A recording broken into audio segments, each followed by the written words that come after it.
Mister Ashok Mittal ji, MD and CEO Billmart fintech private limited, plus उनकी जो पूरी टीम है वो आज यहाँ पे है। बिलमार्क का मैं आपको थोड़ा सा इंट्रोडक्शन देना चाहूँगा। बिलमार्क is a leading fintech platform, is revolutionizing financial solutions with innovative tech-driven services focused on empowering MSMEs and large corporates.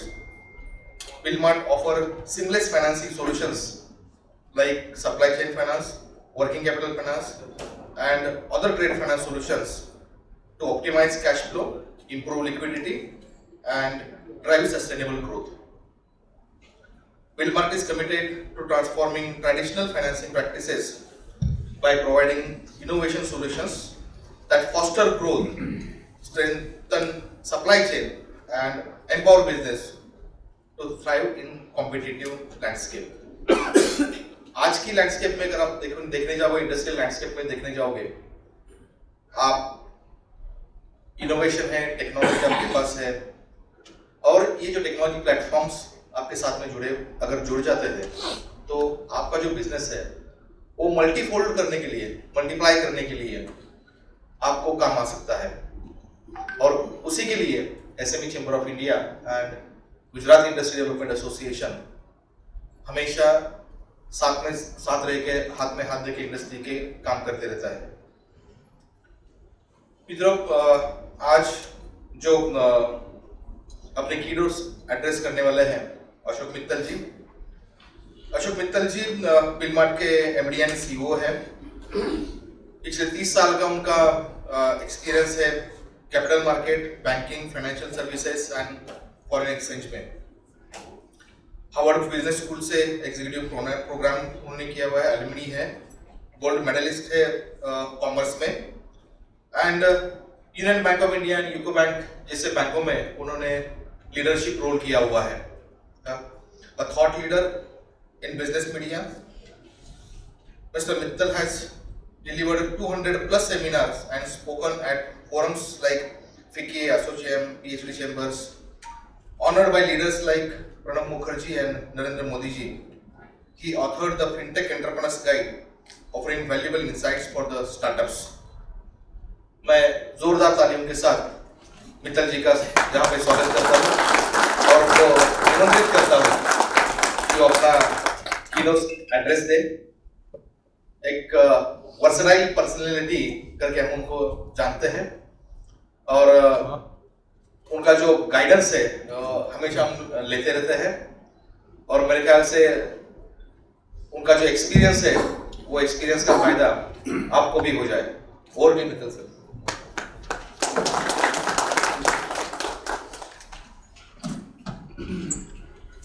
Thank you sir. नमस्कार, प्रणाम, गुड इवनिंग। इन्होंने काफी ज्यादा बोल दिया, एक्चुअली में इतना है नहीं। अपन बहुत ग्राउंड लेवल के एकदम कंप्लीट धरातल से जुड़े हुए लोग हैं, लेकिन इतना हुआ कि पिछले 15-20 साल में 2-3 शहरों में, दिल्ली, बॉम्बे, हैदराबाद में रहा हूँ। तीनों शहरों का कल्चर काफ़ी अलग है, आपको थोड़ा आइडिया होगा। दिल्ली और बॉम्बे में कोई समानता नहीं है और करीब करीब मेरे ख्याल से 300 से ज़्यादा शहरों में मैंने विजिट करा है, 2 लाख से ज़्यादा लोगों से मिला हूँ। तो जितना कुछ बोलता हूँ वो उन लोगों का क्यूमुलेटिव विजडम होता है, जो जैसे भी मान लो बात कर रहे थे, बात करते करते किसी ने कुछ बोला तो वो अगर दिमाग में बैठ गई तो वही अपना ज्ञान है। तो कुछ भी बात करने से पहले थोड़ा समझ लेते हैं। यहाँ पे जैसे महेश जी ने बोला अभी कि सब मैन्युफैक्चरर हैं, तो क्या सब मैन्युफैक्चरर हैं? जो मैन्युफैक्चरर हैं वो हाथ ऊपर करेंगे प्लीज। सब सब सब। अच्छा, कोई ट्रेडिंग सर्विसेज में कम? तो और मैन्युफैक्चरिंग में साइज क्या है आपका? मतलब 100 करोड़ से ऊपर वाला टर्नओवर वाले हैं? अच्छा, 50, 25। सर हाथ ऊपर कीजिए, कोई इनकम टैक्स वाला नहीं है आपके पास? इन्होंने मेरा डायलॉग पहले बोल दिया। अभी लोग नॉर्मली मैं पूछता हूँ तो हाथ बात ऊपर नहीं करते, उनको लगता है क्या मालूम इधर कोई रिकॉर्डिंग हो रहा होगा, बाद में आके जीएसटी का रेट बढ़ जाएगा कि आपका टर्नओवर इतना है, आप तो टर्नओवर फाइल नहीं करते करके। सो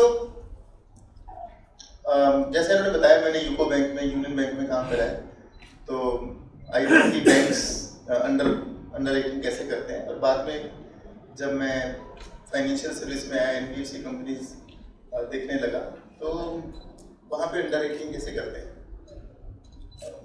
आप सबका बैंक में कुछ ना कुछ तो लिमिट होगा, बैंक वाले तो कर लिया। बैंक में लिमिट किसका है? हाँ, okay.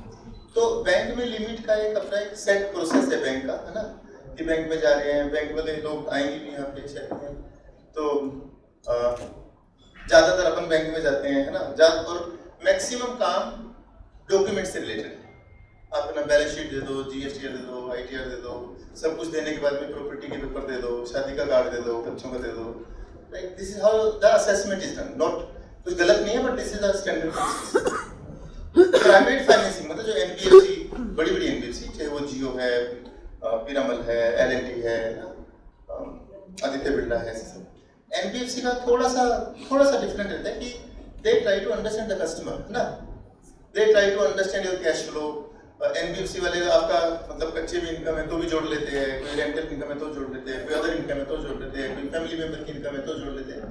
So they try to understand you slightly in a different manner कि चलो आपका बिजनेस है, सब कुछ है, लेकिन आपका कैश फ्लो कैसे आ रहा है।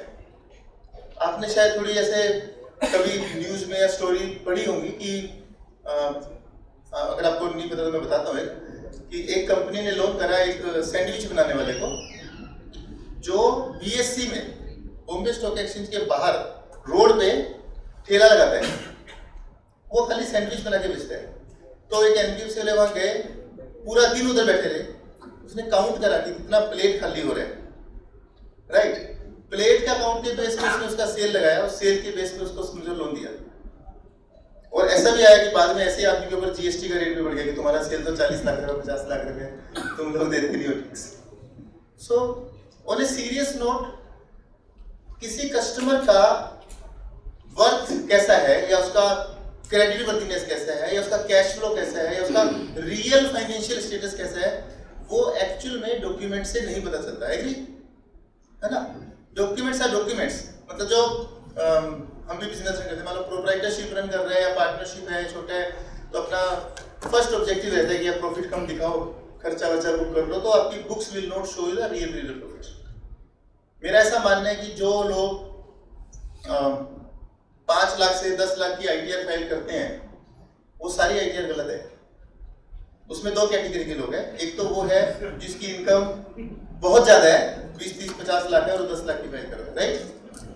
एक और कैटेगरी है जिसकी इनकम है नहीं, लेकिन वो फिर भी 5 लाख की फाइल कर रहा है, क्योंकि उसको मालूम है कि मेरा इनकम तो नहीं है, पर 5 लाख में टैक्स तो लगेगा, 100 रुपये लगेगा, लेकिन जो लोन लेना रहेगा तो वो बोलते हैं आईटीआर दो। तो वो आईटीआर एक्चुअल में कोई प्रॉपर असेसमेंट डॉक्यूमेंट है नहीं इंडिया में, तो कम से कम। That is what I think. You agree with this? सही बात है ना। अभी मजबूरी में GST has become a document जो काफी हद तक रियलिस्टिक है, उसमें हम ज्यादा नहीं घुमा पाते हैं। तो दिखा जो है इनकम वो दिखती है जीएसटी में। और अभी lenders also have become very smart, वो आपका जीएसटी से बैंकिंग को मैच करवाते हैं कि अगर आपका जीएसटी 40 लाख का है तो बैंकिंग भी 40 लाख के आसपास 80-90% मैच होना चाहिए। या बैंकिंग में आपका सेल अगर 30 लाख, 40 लाख, 50 लाख दिख रहा है, तो same amount is reflected in GST और नॉट। तो that document has become little better और इजी। अब अगर हम बात करें जो जिस टाइप आपका जो टर्नओवर है, उस हिसाब से अगर हमें वर्किंग कैपिटल का जरूरत है, फंड्स का जरूरत है, कैश का जरूरत है, तो how do we manage that? तो most common most acceptable is कि हम बैंक वाले को बोलते हैं, सर आप हमारा 10 लाख का लिमिट है, तो 20 लाख कर दो। तो बैंक तो करता नहीं है, राइट। और बैंक का इंसिडेंटली सबसे फर्स्ट कंडीशन है कोलेटरल।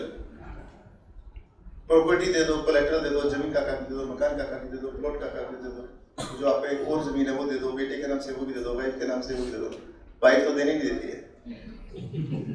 तो सही बात है ना सर? तो how do we really get cash flow, है ना? That is one. और बिजनेस में रह के मैंने ये देखा है कि mostly our requirements are sudden, अचानक एंड शॉर्ट टर्म। कि चलो हमने मैन्युफैक्चरिंग में फैक्ट्री डाल दी, लोग हायर कर लिए, प्लांट एंड मशीनरी खरीद लिया, दैट इज प्लान्ड।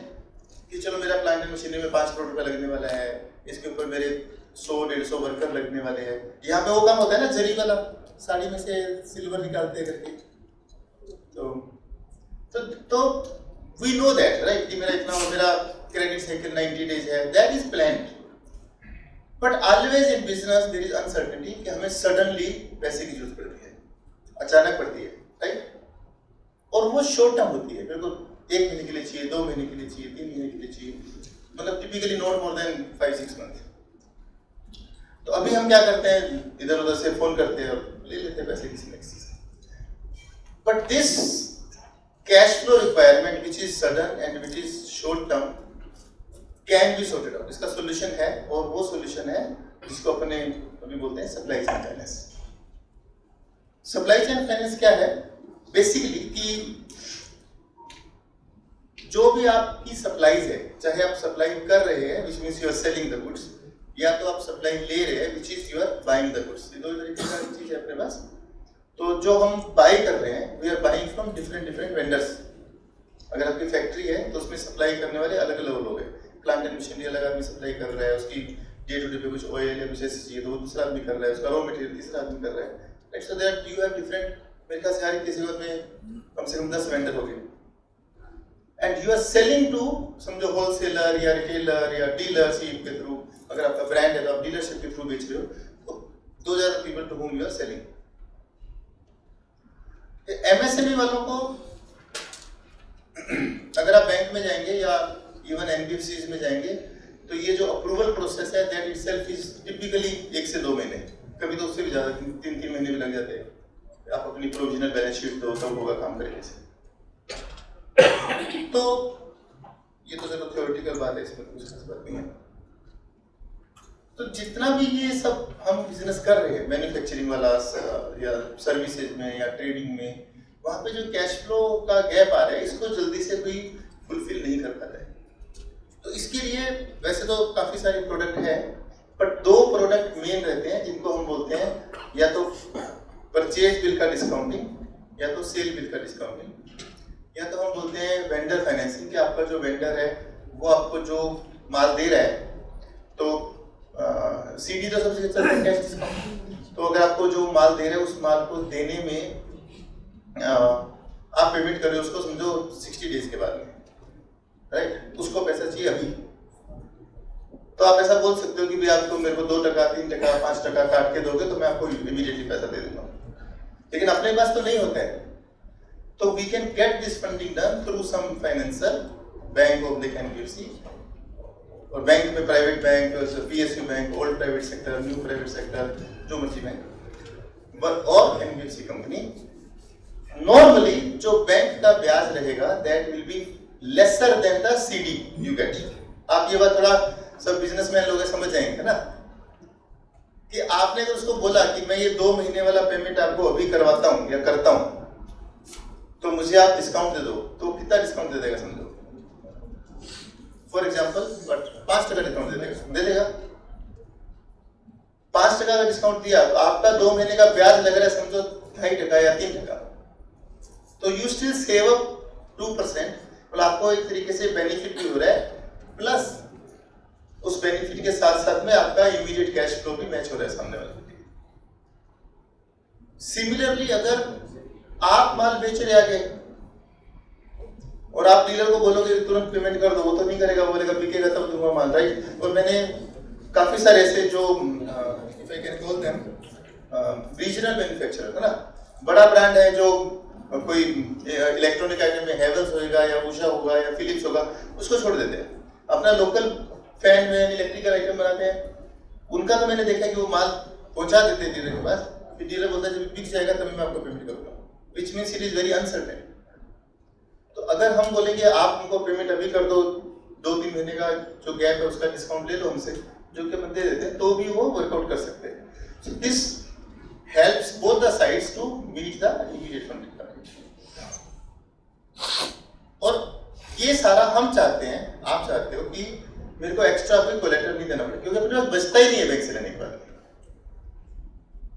तो ये सारा मोस्टली 99% कोलेटरल फ्री ही होता है. इसमें कोई अलग से सिक्योरिटी देने का जरूरत नहीं होता. जो आपका अंडरलाइन ट्रांजैक्शन है, मतलब जो आपने माल बेचा या खरीदा, that underline transaction is your security. अब इसमें 3-4 बात है कि वो पैसा तुरंत मिलेगा या नहीं मिलेगा, that is one challenge. Rate क्या लगेगा, दैट इज अनदर चैलेंज. तो मेरा ये मानना है, अभी जैसे हम जब बाद में मिलेंगे तब भी आप सब लोग मेरे से पूछोगे, बीच में पूछोगे क्या रेट पे करवाते हो, है ना, सब कोई पूछता है क्या रेट पे कराते हो. मेरा सजेशन या रिक्वेस्ट ये है, let's not look at rates. अभी मैं आपको रेट का भी फैक्टर्स बता दूंगा, लेकिन let's not look at rates. Let's look कि मेरा इस परसेंटेज पे काम चल रहा है कि नहीं चल रहा है. मींस मेरे को जो सीडी मिल रहा है या जो मेरी रिक्वायरमेंट है वो उस परसेंटेज पे काम चल रहा है कि नहीं चल रहा. अभी आरबीआई का जो गाइडलाइन है that is very very very clear, strict and clear. Any lender can charge you interest only for the period when money has been given to you. आप लोग अगर देखो तो पहले ऐसे होता था, सैंक्शन से ब्याज चालू हो जाता था, या चेक दे दिया उस डेट से चालू हो जा रहा है, पैसा आपको 5 दिन बाद मिल रहा है. अभी नहीं हो सकता. तो कोई भी फैसिलिटी में अगर समझो इस प्रोडक्ट में आपको 1 करोड़ रुपए का लिमिट दे दी एक्सी ने, आपको ब्याज नहीं देना जब तक आप पैसा नहीं लोगे. तो we should look at this way कि भाई मेरे को 1.5 महीने के लिए 2 महीने के लिए पैसा चाहिए था और मुझे वो 1.5 से 2 महीने के लिए पैसा मिल गया क्या, और उस पैसे का कॉस्ट मेरे बिजनेस में जो अर्निंग होनी है या होनी चाहिए थी उसकी रिक्वायरमेंट को मीट कर रहे हैं. अगर आपका वो ऑब्जेक्टिव मीट हो रहा है, कैश फ्लो मैच हो रहा है और रिक्वायरमेंट पूरी हो रही है और आपको उसमें 4 पैसे बच रहे हैं, तो देन रेट डजंट मैटर. सबसे पहले लोग ये पूछते हैं रेट कितना लगेगा. Rate is secondary. I am not saying कि रेट का बार्गेन करो, जरूर से करना चाहिए, but the point is we should look at कि मेरा ऑब्जेक्टिव क्या हो रहा है. और इसमें एक और इंपॉर्टेंट बात है जो हमारे एंगल से बहुत अच्छी और पॉजिटिव है, लेकिन आपको ऐसा लग सकता है कि ये तकलीफ है. ये जो कैश फ्लो मैनेजमेंट होता है, ये सारा जो हम सोच रहे हैं कि प्रॉब्लम्स है उसका सॉल्यूशन है, इस पर्टिकुलर केस में जो एंड यूज ऑफ फंड है वो आप चेंज नहीं कर सकते. मतलब हमने बैंक से लोन लिया, सीसी ली, उसमें से पैसे निकाल लिए, उसको इधर उधर लगा सकते हैं, शादी करने में कोई, है ना, कोई पार्टी करने में, कोई मरने जीने में, हॉस्पिटलाइजेशन में, कोई इधर उधर खर्चा करने में, मकान खरीदने में, प्लॉट खरीदने में, कुछ तो कर ही लेते हैं हम लोग. तभी तो कैश फ्लो का प्रॉब्लम हो रहा है हम लोग को. पैसा ले रहे हैं, सीसी ले रहे हैं, फिर प्लॉट खरीद देते हैं, है ना, सस्ता मिल रहा है ले लो. तो ये सच है क्या? ये सारा बिजनेस का प्रॉब्लम वहीं से हुआ है कि ले लिया, फिर जमीन खरीद लिया, फिर ले लिया, फिर जमीन खरीद लिया, फिर जमीन बिका नहीं तो फिर तो कोई बात नहीं. आई एम नॉट अगेंस्ट इट. मैं सोचता हूँ चलो बनाना चाहिए, बट द पॉइंट इज इस पर्टिकुलर केस में जब हम बिल डिस्काउंटिंग की बात करते हैं, सप्लाई चेन फाइनेंस की बात करते हैं, तो that is funds given on a specific transaction. अगर आपने गुड्स खरीदा है तो उसका बिल होगा, वो बिल वेरीफाई भी होगा, उसके अगेंस्ट ही पैसा मिलेगा. सिमिलरली अगर आपने माल बेचा है कुछ और अपने डीलर को सप्लाई करा है तो सप्लाई के अगेंस्ट ही पैसा मिलेगा, which means the transaction has to be genuine. इन्हें अच्छा थोड़ा डिसिप्लिन क्रिएट हो जाता है, थोड़ा सा यू स्टार्ट लुकिंग एट कि हाँ सही से हो रहा है कि नहीं हो रहा. That is what we can do.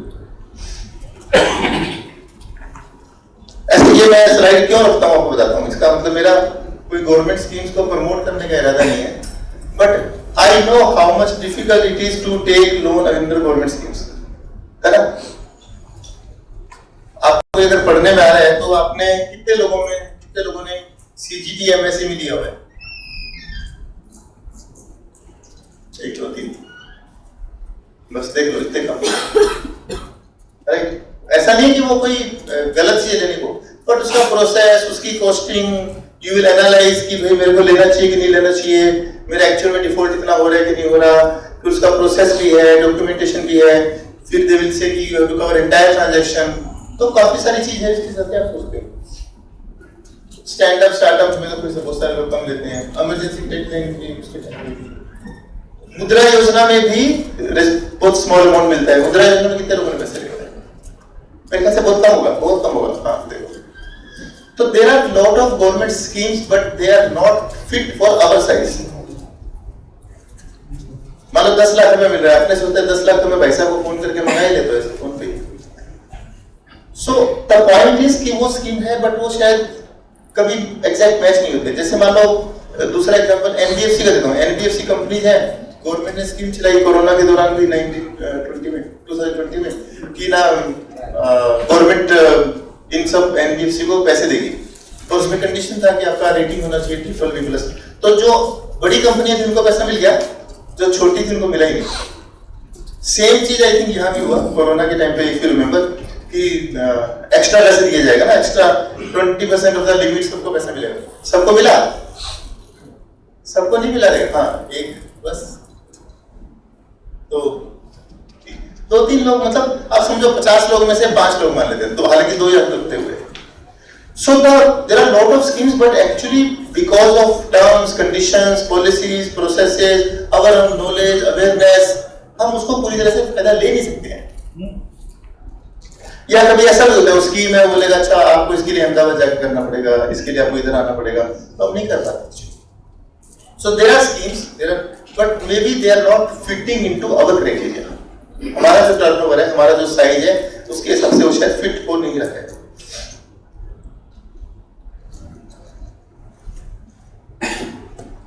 अभी क्या थोड़ा जमाना एक तरीके से बदल गया है। पहली बात ये कि वो सारा फिजिकल, ये जो हम फिजिकल मीट कर रहे हैं, हमें ऐसा लगता है कि मिलना चाहिए, थोड़ा सा आमने सामने बात करते हैं, थोड़ा टच फील आता है तो अच्छा लगता है, but people have moved to digital. तो अभी आप अगर डॉक्यूमेंट्स के पर्सपेक्टिव से देखेंगे, आपके बिजनेस के एंगल से देखेंगे, तो एवरीथिंग हैज बिकम डिजिटल। अभी बल्कि आपको आई डोंट नो, कभी आपने ये शब्द सुना है अकाउंट एग्रीगेटर? एनबीएफसी तो सुना होगा, नॉन बैंकिंग। तो आरबीआई ने एक नई टाइप की कंपनी स्टार्ट करी है, they are called account aggregator. Account aggregator क्या होता है कि अगर आपने मुझे अपना पैन नंबर दिया, उस पैन से जितने भी अकाउंट्स लिंक है आपके फर्म के या खुद का, वो सारे अकाउंट हम, वो NBFC company approved by reserve Bank of India, they can get account information from the bank source, ठीक है,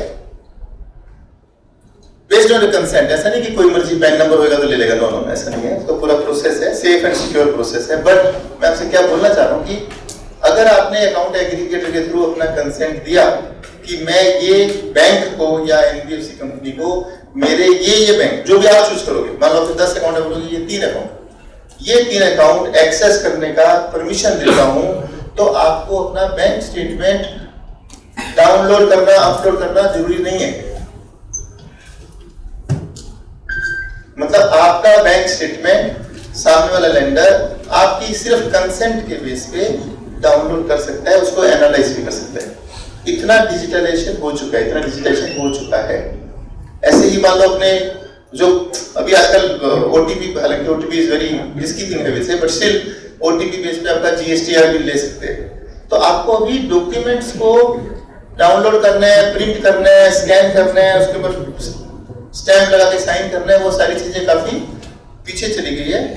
जितना भी फिनटेक सॉल्यूशंस है, फिनटेक मतलब बिलमार्ट इज ए फिनटेक कंपनी, तो बिलमार्ट क्या करता है, आपसे डॉक्यूमेंट नहीं मांगेगा, समझो एक तरीके से आपसे बोलेगा अच्छा आप ये परमिशन दे दो, ये परमिशन दे दो, या ये ऑफ कोर्स ओटीपी या कंसेंट दे दो, डॉक्यूमेंट निकल जाएगा। So this entire journey becomes digital. Number 2, जो फिनटेक एंटिटीज है बिलमार्ट से, उसमें क्या होता है कि आपने अपना कभी लोन किसी डीएसए के थ्रू भी करवाया होगा, कभी किसी पर्सन को बोल के कि अच्छा आप हमारा लोन करवा दो, वो आपसे इतनी फीस लेते हैं, विच इज ओके। बट उस प्रोसेस में इसमें डिफरेंस क्या है, उस केस में वो आपसे फाइल लेंगे, उसकी 5 कॉपी बनाएंगे और 5 अलग अलग जगह पे फाइल दे देंगे, राइट? कुछ लोगों ने अगर कभी इसको एक्सपीरियंस करा रहेगा तो अब जो 5 जगह में फाइल दे देंगे तो 5 कंपनी आपका सिविल निकालेगी, तो आपका सिविल 5 जगह हिट होएगा, आपका डेटा 5 जगह जाएगा, आपको 5, 10, 15 लोग कॉल करना शुरू कर देंगे, भाई साहब आपको लोन चाहिए, लोन चाहिए, लोन चाहिए। तो this mechanism is not so much secured in A way. Fintech company क्या करती है, जैसे बिल मार्ट में अगर आपने डॉक्यूमेंट दिया, पहली बात तो डिजिटल दे रहे हैं, अपने फिजिकल डॉक्यूमेंट नहीं दे रहे। दूसरा, वो सारा जो एनालिसिस करते हैं, आपका बैंक स्टेटमेंट एनालाइज करेंगे, जीएसटी एनालाइज करेंगे, आईटीआर एनालाइज करेंगे, बैंकिंग वर्सेस जीएसटी को मैच कराएंगे कि सही आ रहा है कि नहीं आ रहा। ओके, बैंक स्टेटमेंट एनालाइज जब मैं बोलता हूँ तो पूरी स्टेटमेंट आपकी एनालाइज हो जाती है विद इन ए मिनट की आपका डेबिट कितना, क्रेडिट कितना, डेबिट के सम एंड अमाउंट कितना, क्रेडिट का कितना, चेक बाउंसिंग कितने, इनवर्ड बाउंस कितना, आउटवर्ड बाउंस कितना, कितनी आपकी कैश ट्रांजैक्शन है, सब कुछ। और वो आपका केस सिर्फ उसी लेंडर को देंगे जहां पे उनके क्राइटेरिया में वो फिट होगा। फॉर एग्जांपल, मान लो सिविल आपका निकाला और आपका सिविल आ रहा है 680 फॉर एग्जांपल। अब कोई तो बैंक है जिसका क्राइटेरिया है कि हम 700 के नीचे नहीं करेंगे, तो मैं डॉक्यूमेंट दूंगा, वो एनालाइज करेगा, सिविल निकालेगा, फिर 680 आएगा, फिर वो रिजेक्ट कर देगा। इससे अच्छा हम उसको भेजेंगे नहीं। अब मैंने आपसे टर्नओवर पूछा, कोई बोलेगा हमको टर्नओवर 25 करोड़ से ऊपर वाले मैन्युफैक्चरर को ही लोन करना है, हमने आपका टर्नओवर देख लिया, आपका टर्नओवर 25 नहीं है 18 ही है, तो उसको भेजेंगे। The advantage of companies like Billmart which are fintech, which are heavily tech driven, उसमें वो सारा एनालाइज हो जाता है। तो आपको कोई ऐसा तकलीफ नहीं है कि मेरे को 5 जगह जाना है, 5 जगह लोगों को फोन करके समझाना पड़ेगा, वो आपसे क्वेरी करेंगे, उससे पूछेंगे। तो ये सारा का सारा प्रोसेस जो है ना, वो सारा एकदम स्ट्रीमलाइन रहता है, इजी रहता है और कॉस्ट इफेक्टिव है कि आपका बार बार उसमें कोई कॉस्ट नहीं लगता किसी पे।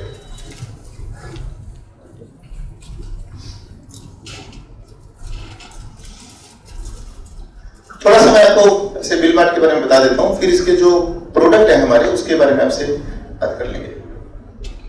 तो बिल मार्ट पर से अपने आप में लेंडर नहीं है, मतलब एनबीएफसी बैंक नहीं है, इट्स ओनली ए प्लेटफॉर्म। और अगर आप देखोगे तो एक यूनिवर्सल इंफ्रास्ट्रक्चर है। यूनिवर्सल जब मैं यूनिवर्सल बोल रहा हूं तो मतलब ये हो गया any kind of credit facility.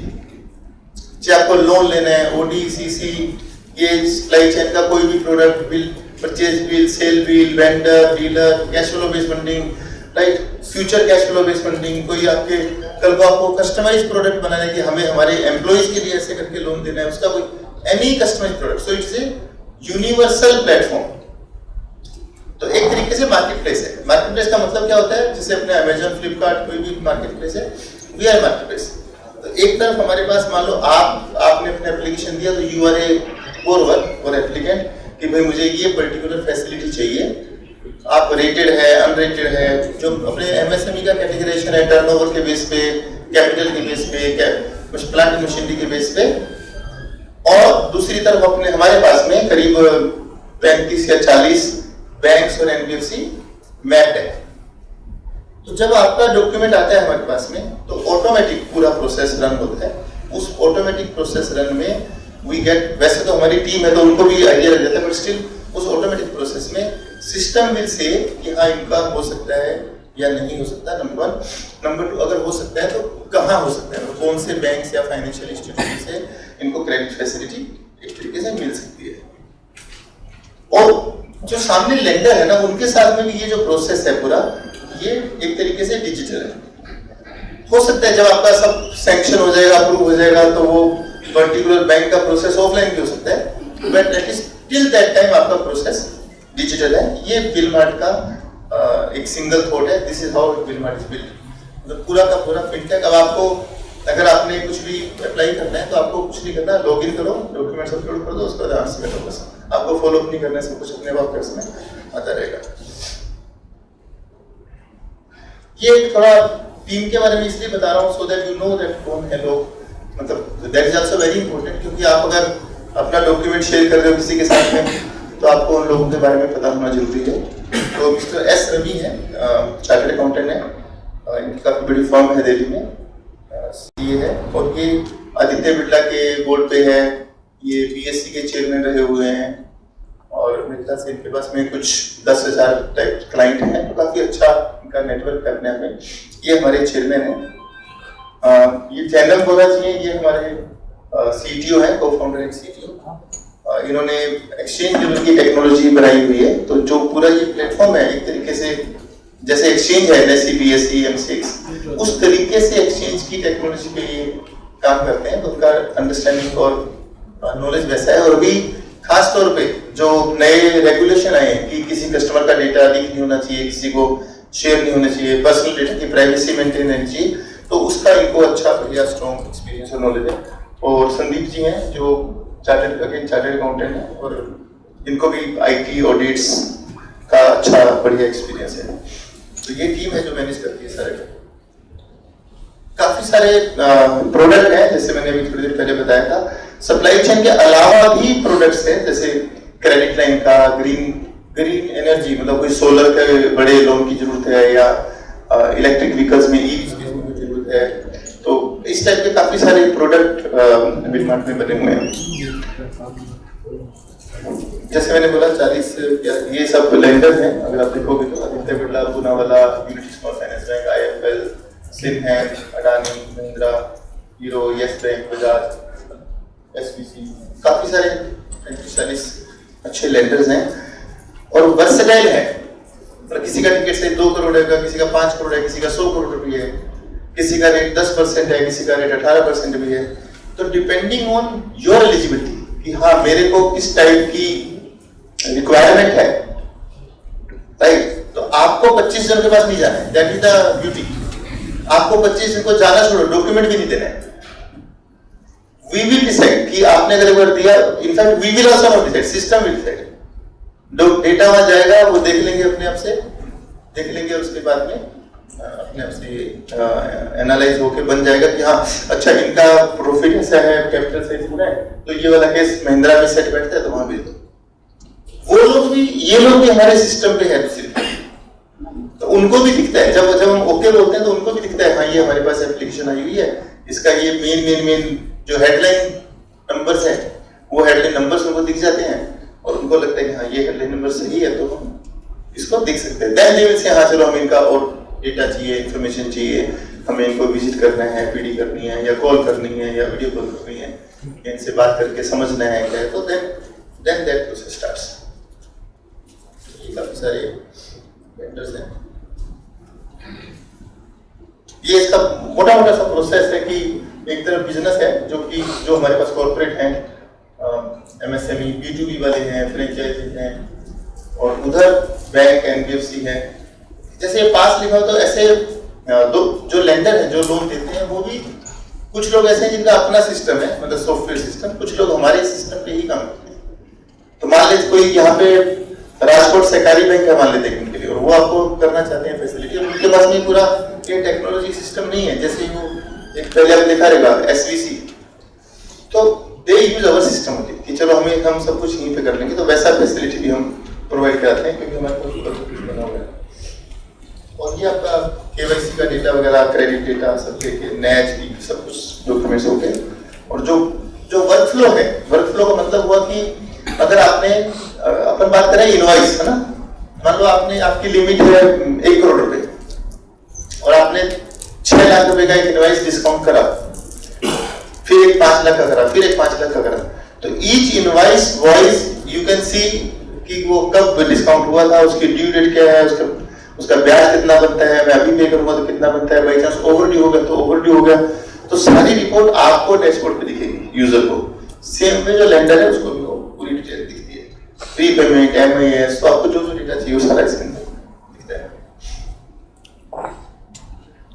तो ये इसके थोड़े से एक तरीके से एडवांटेज हैं, बेनिफिट हैं कि अगर हम बिलमार्ट का प्लेटफॉर्म यूज करते हैं तो आपको कहीं और हिसाब किताब रखने की जरूरत नहीं है। पूरा आपका हिसाब किताब, charges, interest, cost, due dates, और मतलब कितना आपका लीवरेज हो गया, सारा कुछ इस प्लेटफॉर्म में दिखता है।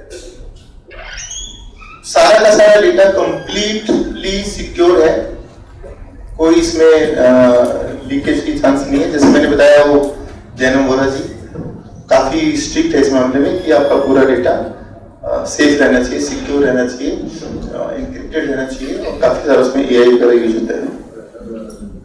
यहाँ से तो ये थोड़ी सी कुछ बातें हैं, but I think main point ये है कि अगर SME चैम्बर के साथ मिलके, या यहाँ पे आपकी जो अभी जो मिला भी कुछ लोगों से जो एसोसिएशंस हैं उनके साथ मिलके अगर हम कोई ऐसा प्रोग्राम बना सकते हैं कि उस एसोसिएशन का पर्सपेक्टिव भी हम लेंडर को दे सकते हैं, राइट? जैसे मान लो प्लास्टिक मैन्युफैक्चरर है, अब कई बार ऐसा भी होता है कि कुछ इंडस्ट्रीज किसी कारण से मान लो नेगेटिव फेज में चल रही है, होता है टाइम टू टाइम कभी कभार ऐसा, तो लैंड, मैं आपको एक एग्जांपल भी बताऊंगा, हमने कुछ काम करा उसके ऊपर।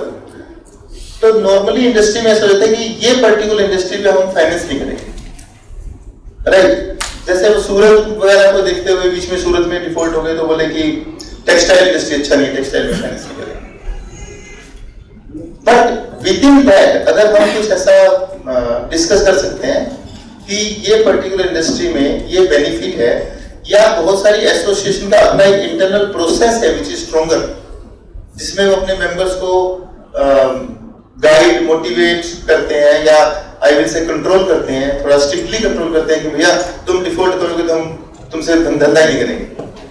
ऐसा है आजकल थोड़ा एसोसिएशन समझता है कि मैं अगर मेरे मेंबर्स को फाइनेंस करवाना चाह रहा हूं तो मैं उनको सपोर्ट कैसे करूंगा। एक मेरे को याद है तो करीब 10-12-15 साल तक पहले तक था एसोसिएशन बन रही है, मेंबर्स ला रहे हैं, और it was a promotional scheme कि मेंबर ला रहे हैं तो मैं मेंबर को क्या बेनिफिट करा सकता हूं, सही बोले ना? पहले ऐसा था कि मेंबर लाओ, मैं मेंबर को क्या बेनिफिट करा सकता हूं, वो मेरा टारगेट होता था कि मैं उसकी इंश्योरेंस कॉस्ट कम कर दूं, मैं उसकी फाइनेंस कॉस्ट कम कर दूं। हमने ऐसा कराया था कि आप ये मेरे 100 मेंबर हैं और इंश्योरेंस कंपनी से बार्गेन कर लिया कि रेट कम कर दो, विच इज गुड। लेकिन अभी मेरे ख्याल से पिछले 4-5 साल में स्पेशली पोस्ट कोविड ऐसा हो गया कि अगर फाइनेंस की प्रॉब्लम है तो मैं ऐसा क्या करूं कि मेरे मेंबर्स डिसिप्लिन में रहें, ना तो वो within the member group default करे, within the member group भी ट्रांजैक्शन हो रहा है अपना, राइट? तो मैं कैसे इंश्योर करूं कि मेरे मेंबर आपस में डिफॉल्ट ना करे, अगर डिफॉल्ट करे तो क्या हम एक इंटरनली कोई ऐसा कमेटी जैसा बना सकते हैं, कुछ एसोसिएशन ने बनाया हुआ है आर्बिट्रेशन कमेटी वगैरह, कि अगर किसी ने डिफॉल्ट करा तो उनको बिठा के उसको सेटल करा के क्लोज करा देना चाहिए ताकि वो डिफॉल्ट ना हो with in the members. Similarly बहुत सारे लोगों ने ऐसा भी करा है कि अभी बहुत डिफिकल्ट हो रहा है, फाइनेंस नहीं मिल रहा है, तो क्या मैं ऐसा कुछ कर सकता हूं कि हम एक इंटरनल प्रोसेस रख रहे हैं कि अगर कुछ दिक्कत होगी तो हम उस मेंबर को, ऑफ कोर्स कोई लीगल वाली बात नहीं है, बट को एनकरेज करेंगे या यूं कह सकते हैं प्रेशराइज करेंगे कि तुम डिफॉल्ट मत करो। इस टाइप के अगर हम इनिशिएटिव लेते हैं, जो मैं रिपीट कर रहा हूं, ऐसे कोई लीगल ऑब्लिगेशन नहीं है ये, but it is like supporting, तो उससे भी लेंडर को कंफर्ट आता है कि ये एसोसिएशन इतने सारे स्टेप लेती है, या उनको एजुकेट करने का प्रोग्राम कर रही है, या उनको बता रही है कि आपको डिफॉल्ट नहीं करना, या अगर आप डिफॉल्ट करोगे तो मेंबर आपसे बिजनेस नहीं करेगा वगैरह वगैरह, सो दैट वो डिसिप्लिन रहे। तो अभी जो फोकस है ना वो थोड़ा सा मार्केटिंग से हटके रूल्स रेगुलेशन कंप्लायंसेस पे बढ़ गया है। अभी मेरे ख्याल से या तो आप लोग कर रहे होंगे, नहीं कर रहे तो मेरे हिसाब से करना चाहिए कि to make people aware about compliances. तो तुम जीएसटी टाइम से भरो, तुम अपना सारा काम करके रखो अच्छे से, तुम अपनी फाइलिंग सारी करो, तो फाइलिंग करना ही सबसे इंपॉर्टेंट काम हो गया इंडिया में। तो फाइलिंग टाइम से करके रखो, आपको पता होना चाहिए कि अगर आप ये नहीं करोगे तो रेगुलेटरी आपको चैलेंज आ सकता है, राइट? तो ये छोटी छोटी चीजें हैं जो हमको करनी चाहिए। जैसे कि मैं आपसे पूछता हूँ, आपका ये मैन्युफैक्चरिंग यूनिट सब ना, सबका अपना अपना ब्रांड भी है, तो कितने लोग की वेबसाइट है, तो कितने की नहीं है? हाँ, तो सबसे पहली बात मेक ए वेबसाइट, चाहे अपना कितना भी छोटा सा काम है, मेक ए वेबसाइट। वेबसाइट 5,000 रुपये में बन जाती है, but create your website with your own domain name. इसका खर्चा आपका 250-300 रुपए साल का तो लगेगा डोमेन नेम का, और एक 5,000 रुपये की वेबसाइट बनाओगे तो 200-500 रुपए साल का लगेगा, that's it. But website gives lot of authenticity credibility to your business.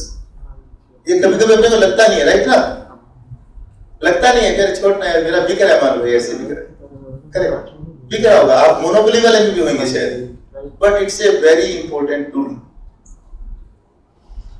Number 2, any other social media footprint. आपका बिजनेस, कितने लोग का बिजनेस लिंक्डइन पे है? कितने कम लोग हैं? या ट्विटर है, या बिजनेस का इंस्टाग्राम है। आई नो आप रिटेल सेल में नहीं हो, मैन्युफैक्चर में हो, आई अंडरस्टैंड दिस। लेकिन अभी क्या होगा, gradually everything is getting in digital mode. आप समझिए, छोटी सी बात बता रहा हूं, इससे कोई लेने देना नहीं है लोन से, बट इट हेल्प्स। अभी जितने भी क्रेडिट मैनेजर होंगे बैंक के, एनबीएफसी के, वो सबसे पहले आप बोलोगे ना मेरा फर्म का नाम बिलमार्ट, सब आपसे बात करते करते बिलमार्ट.com करेगा बस। और अगर उसको आपका नहीं दिखेगा वेबसाइट, और अगर आप लोग कुछ मान लो कोई इंपोर्ट एक्सपोर्ट में भी है, इंपोर्ट एक्सपोर्ट में तो मस्ट है ना, मस्ट है, वो देखेगा ही देखेगा। Trust me on this. अभी तो जब हम लोग, मैं तो ऐसे करता हूँ, जब हायर करते हैं कोई एम्प्लॉय को, आप भी हायर करते हो, तो उससे इंटरव्यू करते, बात करते करते नाम टाइप करके देखते हैं लिंक्डइन पे है कि नहीं है, तो कितने कनेक्शन है, कैसा उसने पोस्ट करा हुआ है, उसने कोई खराब पोस्ट कर रखा है तो नहीं लेते, उसको हायर नहीं करते। ये बहुत ही छोटी सी बात है, इसका कोई कॉस्ट भी नहीं है, इसका कोई कंप्लायंस मैटर भी इशू भी नहीं है, but it is very helpful to have digital footprint of your business. सब लोग देखते हैं उसमें, भले पोस्ट कम करो, पोस्ट एक आधी करो, बिजनेस रिलेटेड करो, आपका ब्रोशर वगैरह भेजो, आपका जो है ना, कभी कभार कोई प्रोडक्ट से रिलेटेड कर दो, आपने आज यहाँ पे अटेंड कर रहे हो उसका एक पोस्ट डाल दो, मैंने ये इवेंट अटेंड करा, कुछ भी, मतलब छोटा सा ही, but it adds lot of value to your business. Loan, no loan, credit, no credit, bank, no bank, but it will be very helpful. और सब लोग एज में ऐसे ही हैं कि सब शादीशुदा है, सबके बच्चे भी हैं, कल को बच्चे भी बिजनेस में आएंगे तो उनको लगा दो इस काम पे, but it will add lot of value to your business because then suddenly you will see there is a reach there. ऐसा नहीं कि आपको सारे दिन उस पे लगे रहना है, but it will add. Number 2 is compliances. Compliances का मतलब, मान लो आपको TDS जमा कराना है, मान लो आपको GST जमा कराना है, जमा तो कराना ही है ना, लेकिन अगर आप वो लेट जमा करा रहे हो तो ये हर क्रेडिट वाला देखता है, मतलब वो ये भी देखता है कि आपने बिजली का बिल भी टाइम से जमा कराया कि नहीं कराया। Trust me on this. बिजली का बिल, पानी का bill, house tax, TDS, GST, professional tax, है ना, सब PSI, PF, सब दिखते हैं। It is not limited to only one कि चलो मैंने GST टाइम से जमा कराया। आई थिंक गुजरात में प्रोफेशनल टैक्स एप्लीकेबल है ना? यस, है ना? तो वो मैंने देखा है, मतलब बहुत सारे लोग नहीं जमा कराते, बहुत सारे लोगों ने रजिस्ट्रेशन भी नहीं ले रखा है। तो है तो छोटी सी बात, थोड़ी सी कॉस्ट है, आई नो, थोड़ा सा हल्का सा पेन भी है, but it is very important. हम आज की डेट में अफोर्ड ही नहीं कर सकते कि हम कोई कंप्लायंस ना करें। मतलब ये जितनी भी क्रेडिट फैसिलिटी आप लेने की बात करोगे उससे इनडायरेक्टली लिंक बात बता रहा हूं। सब चेक करते हैं लोग कि कंप्लायंस इनकी पूरी है कि नहीं। तो जो भी है उसको जहां तक हो सके मतलब कंप्लीट करो, पूरी करो, ताकि वो ये देखते हैं कि हाँ इन्होंने ये हर महीने GST हर बार लेट जमा करा रहे हैं, 15 दिन से 15 दिन का ब्याज भर के करा रहे हैं। आप करा तो रहे हो, 15 दिन का ब्याज भी भर रहे हो, लेकिन it is not considered good. ऐसे ही इनवर्ड और आउटवर्ड चेक बाउंसिंग, कोशिश करो। अभी तो ऐसा रूल हो गया, आपको सबको मालूम ही होगा, जो भी आपकी EMI कट रही है या जो TCS लग रहा है, संडे को भी लगता है ना, संडे छुट्टी सब दिन लगता है, सुबह 4-5 बजे लगता है। तो इफेक्टिवली हम, हालांकि मेरे ख्याल से बड़े बिजनेस में ऐसा नहीं होगा, पर छोटे बिजनेस में तो होता है कि 5 तारीख को EMI लगनी है, वो 5 तारीख को सुबह बैंक में जमा कराता है 10 बजे पैसा, पर तब तक बाउंस हो चुका होता है। ये पता है आपको सबको अच्छे से? तो हमको एक दिन पहले ही रखना है। These are small things but very important. हमको हमारा बिजनेस ऐसे रखना है without taking too much of load, without taking too much of cost of time. तो एक छोटी सी चीज है, किसी को लगा के रख दो कि यार मेरा प्रोडक्ट टाइम पे होगा। ट्रस्ट में ऑन दिस, मतलब आपका 3 महीने 6 महीने में ऐसा प्रोफाइल में दिखेगा आपको when you go to anyone that you are known मतलब वो आप जब कोई क्रेडिट फैसिलिटी के जाओगे, बैंक में जाओगे, किसी से कोई कॉन्फ्रेंस सेमिनार वेबिनार में जाओगे, किसी से मिलोगे, कोई आपका ऑर्डर प्रोस्पेक्टिव कस्टमर है जो आपको सप्लाई करने वाला है, या कस्टमर जिसको आप बेचना चाहते हो। आप लोग भी बहुत साल पहले मैंने एक बॉम्बे में अटेंड भी करा था, ये प्लास्टिक मैन्युफैक्चरर्स का बहुत बड़ा इवेंट था, ह्यूज। वहाँ पे सब ये जो कांच वाली बोतलें हैं वो रिप्लेस हो रही थी ना प्लास्टिक वाली बोतल से, तो लॉट ऑफ थिंग्स हैपनिंग। तो वो देखता है जाके। तो ये थोड़ी सी बातें हैं जो मेरे माइंड में थी, मैंने सोचा चलो आपसे शेयर करते हैं। कुछ बातें लोन से रिलेटेड है, कुछ नहीं है, और थोड़ी और भी एक बार ये थोड़ा हम आपको इसके बारे में बता देते हैं। जो कुछ प्रोडक्ट हैं मेरे कलीग रहेंगे वो समझा देंगे, थोड़ा उसके बारे में बात करते हैं। और कुछ भी वन साइडेड नहीं, अपने कम्युनिकेशन करके बोथ वेज, उसके बाद में इंटरेक्शन करते हैं। आपके जो भी क्वेश्चन होंगे जितना हो सकेगा कोशिश करके आंसर देंगे उनका। Right, thank you so much.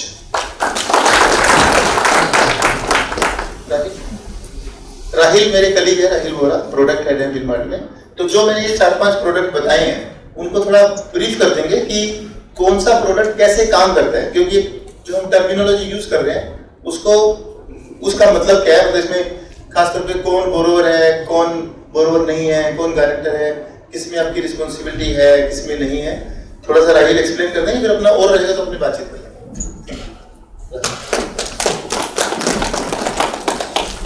Good evening everyone. जैसे कि सर ने ऑलरेडी सप्लाई चेन फाइनेंस के बारे में, फाइनेंस के बारे में ओवरऑल कंसेप्ट तो एक्सप्लेन कर ही दिया है। तो यहाँ पे सप्लाई चेन फाइनेंस बिलमार्ट में कैसे काम करता है, द टेक्निकलिटीज वही सिर्फ बताने के लिए ये स्लाइड्स ऐड किए हुए हैं। पहले जो बिजनेस जिसको फंडिंग की जरूरत है हम उनको ऑनबोर्ड करते हैं। उनका जो भी डॉक्यूमेंटेशन एंड एवरीथिंग रहेगा,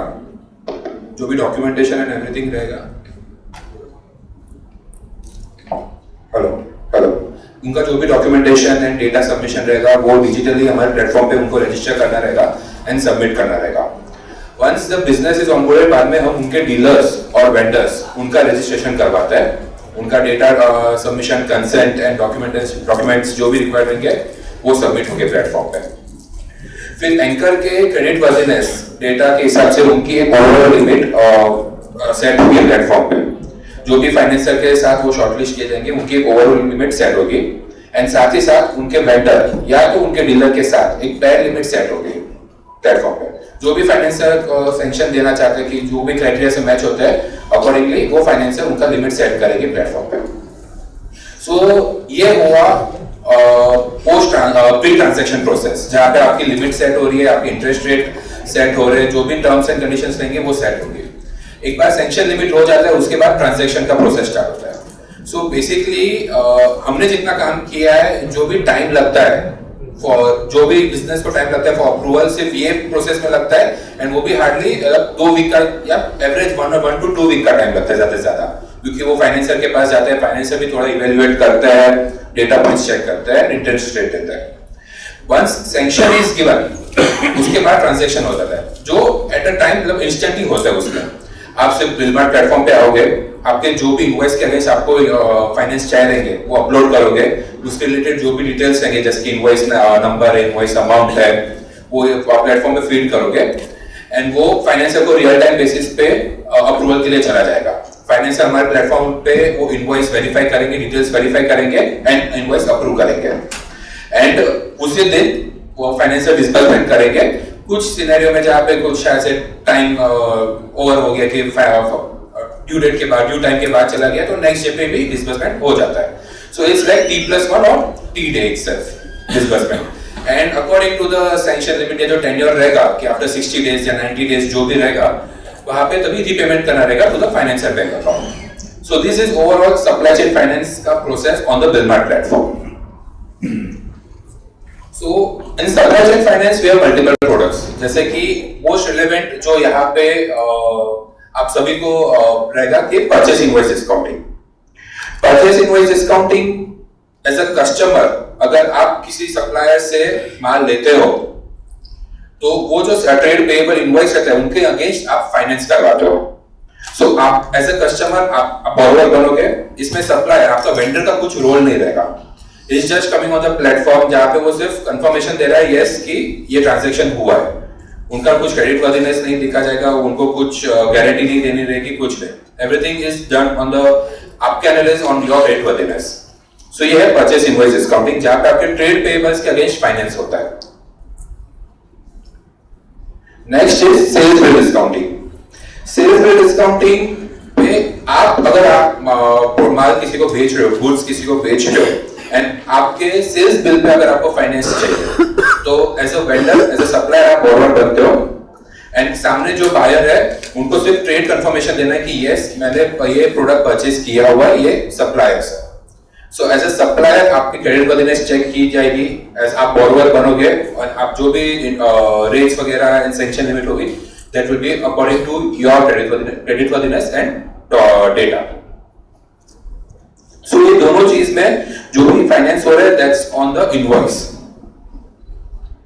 एंड ये दोनों ही बुलेट रिपेमेंट के हिसाब से होता है कि आफ्टर 30 डेज 60 डेज 90 डेज जो भी टेन्योर रहेगा तभी रिपेमेंट करना रहेगा। इसमें सिर्फ आपके जो कस्टमर रहेंगे, जो बायर रहेंगे, उनको सिर्फ कंफर्मेशन देना रहेगा कि जो मैं रिपेमेंट करूंगा, जो वो भी उनको तो 60 डेज 90 डेज पे देना ही है पैसा, वो मैं ये एनबीएफसी या जो भी बैंक ने आपको सैंक्शन दिया रहेगा उनके बैंक अकाउंट में करूंगा। सिर्फ ये कंफर्मेशन उनको प्लेटफॉर्म पे देना रहेगा ताकि वो एक फाइनेंसर को वो एक सिक्योरिटी रहे। ये दो प्रोडक्ट थे, purchase bill discount and sales bill discounting, that was on an for the MSME at the best, कि जहां पे छोटे बड़े बिजनेस को भी ये प्रोडक्ट्स एप्लीकेबल होते हैं।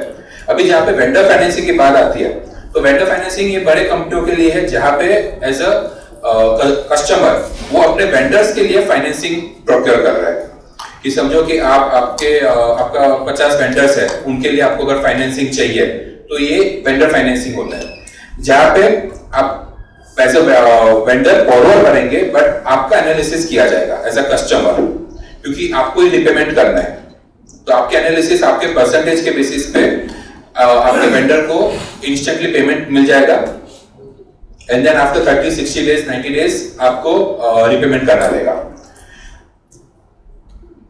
Next is similarly dealer finance, जहां पे आप एज अ सप्लायर अपने डीलर्स के लिए 50-100 डीलर्स है आपके, उनके लिए अगर फाइनेंस चाहिए तो आपके सेल्स इनवॉइस के बेसिस पे आप फाइनेंस ले सकते हो। सो ये सभी प्रोडक्ट्स के बेसिस पे आपको सिर्फ सिंपल कैलकुलेशन ये है, अगर आप वेंडर को तुरंत ही पेमेंट करते हो तो आपको कैश डिस्काउंट मिलता है।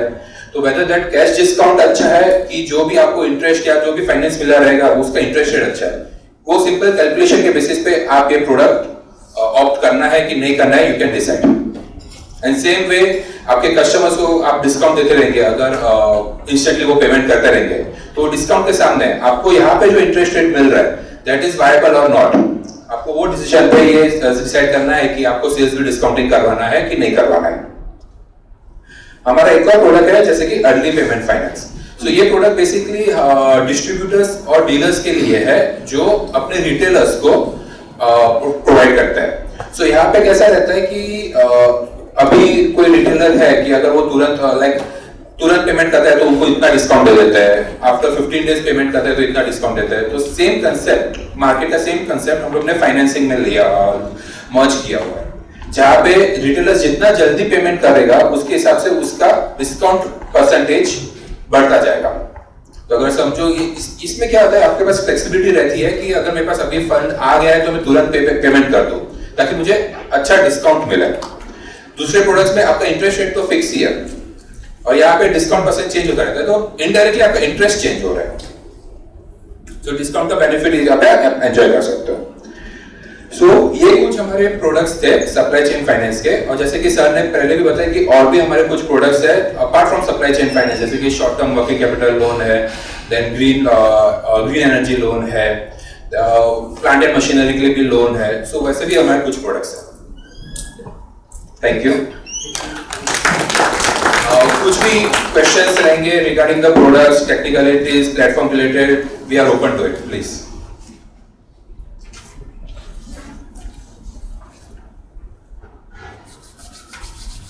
डिस्कशन में Yes, sir. अगर कोई अपने को लिख के नहीं दे सकता है कि we are giving for 60 days 50 days, तो क्या करना पड़ेगा दोस्तों? सर बेसिकली अगर ये आ जाते हो, अगर आपको वेंडर है परचेज पे डिस्काउंट या सेल्स पे डिस्काउंट देता है, तो आपको सैंक्शन लिमिट जो फाइनेंसर देता है वो टेन्योर के बेसिस पे ही देता है। तो आपका टेन्योर एक प्री डिफाइंड तो कहीं पे तो होना चाहिए। नहीं, वो लिखा हुआ नहीं देते हैं। लिखा हुआ नहीं देते हैं, then it's difficult for financer कि आपको वो कैसे दे। अगर वो बोलते नहीं, अगर 180 डेज में देंगे तो ऑब्वियसली उनके लिए भी रिस्क ज्यादा बढ़ जाता है। तो वो tenure is mandatory for financer itself कि आपको कितना लिमिट मिलना चाहिए, कितना परसेंटेज मिलना चाहिए उसके लिए। दूसरा चीज, अगर हम काफी गवर्नमेंट कॉन्ट्रैक्ट में हम करते हैं डीलिंग, तो government contract they are not giving that we will give it in a specific time period, तो उसमें क्या करना पड़ेगा? अगेन वो टेन्योर तो चाहिए रहता है। अगर वो एवरेज बेसिस पे आप कैलकुलेट कर सकते हो कि मेरे इतने टाइम में आ ही जाएगा, तो वो आप प्रोवाइड कर सकते हो कि आपके एवरेज के बेसिस पे। अभी कुछ वैसा मिल नहीं रहा है, इसलिए नहीं, इसमें क्या होगा, हाँ इसमें बता मैं आने वाला था। अगर आप गवर्नमेंट को सप्लाई कर रहे हो, आपका एक टाइम पीरियड है कि आपको 60 डेज या 90 डेज पे आपको पेमेंट मिलेगा, तो you can wait for that payment. If you are not getting the payment on the due date, then it is your responsibility to make the payment to the lender. और जब future में जब उसका payment आएगा तो वो payment lender आपके account में ट्रांसफर होगा, पर ड्यू डेट पे आपको वो पेमेंट करना जरूरी है। वो टेन्योर तो रिक्वायर्ड है। थोड़ा एक चीज पे ये जो इन्होंने पूछा है ये काफी इम्पोर्टेंट है। अपने ये समझिए, हम बिजनेस कर रहे हैं, हमने ही पैसा देना है, समझो सामने किसी को भी, करेक्ट है?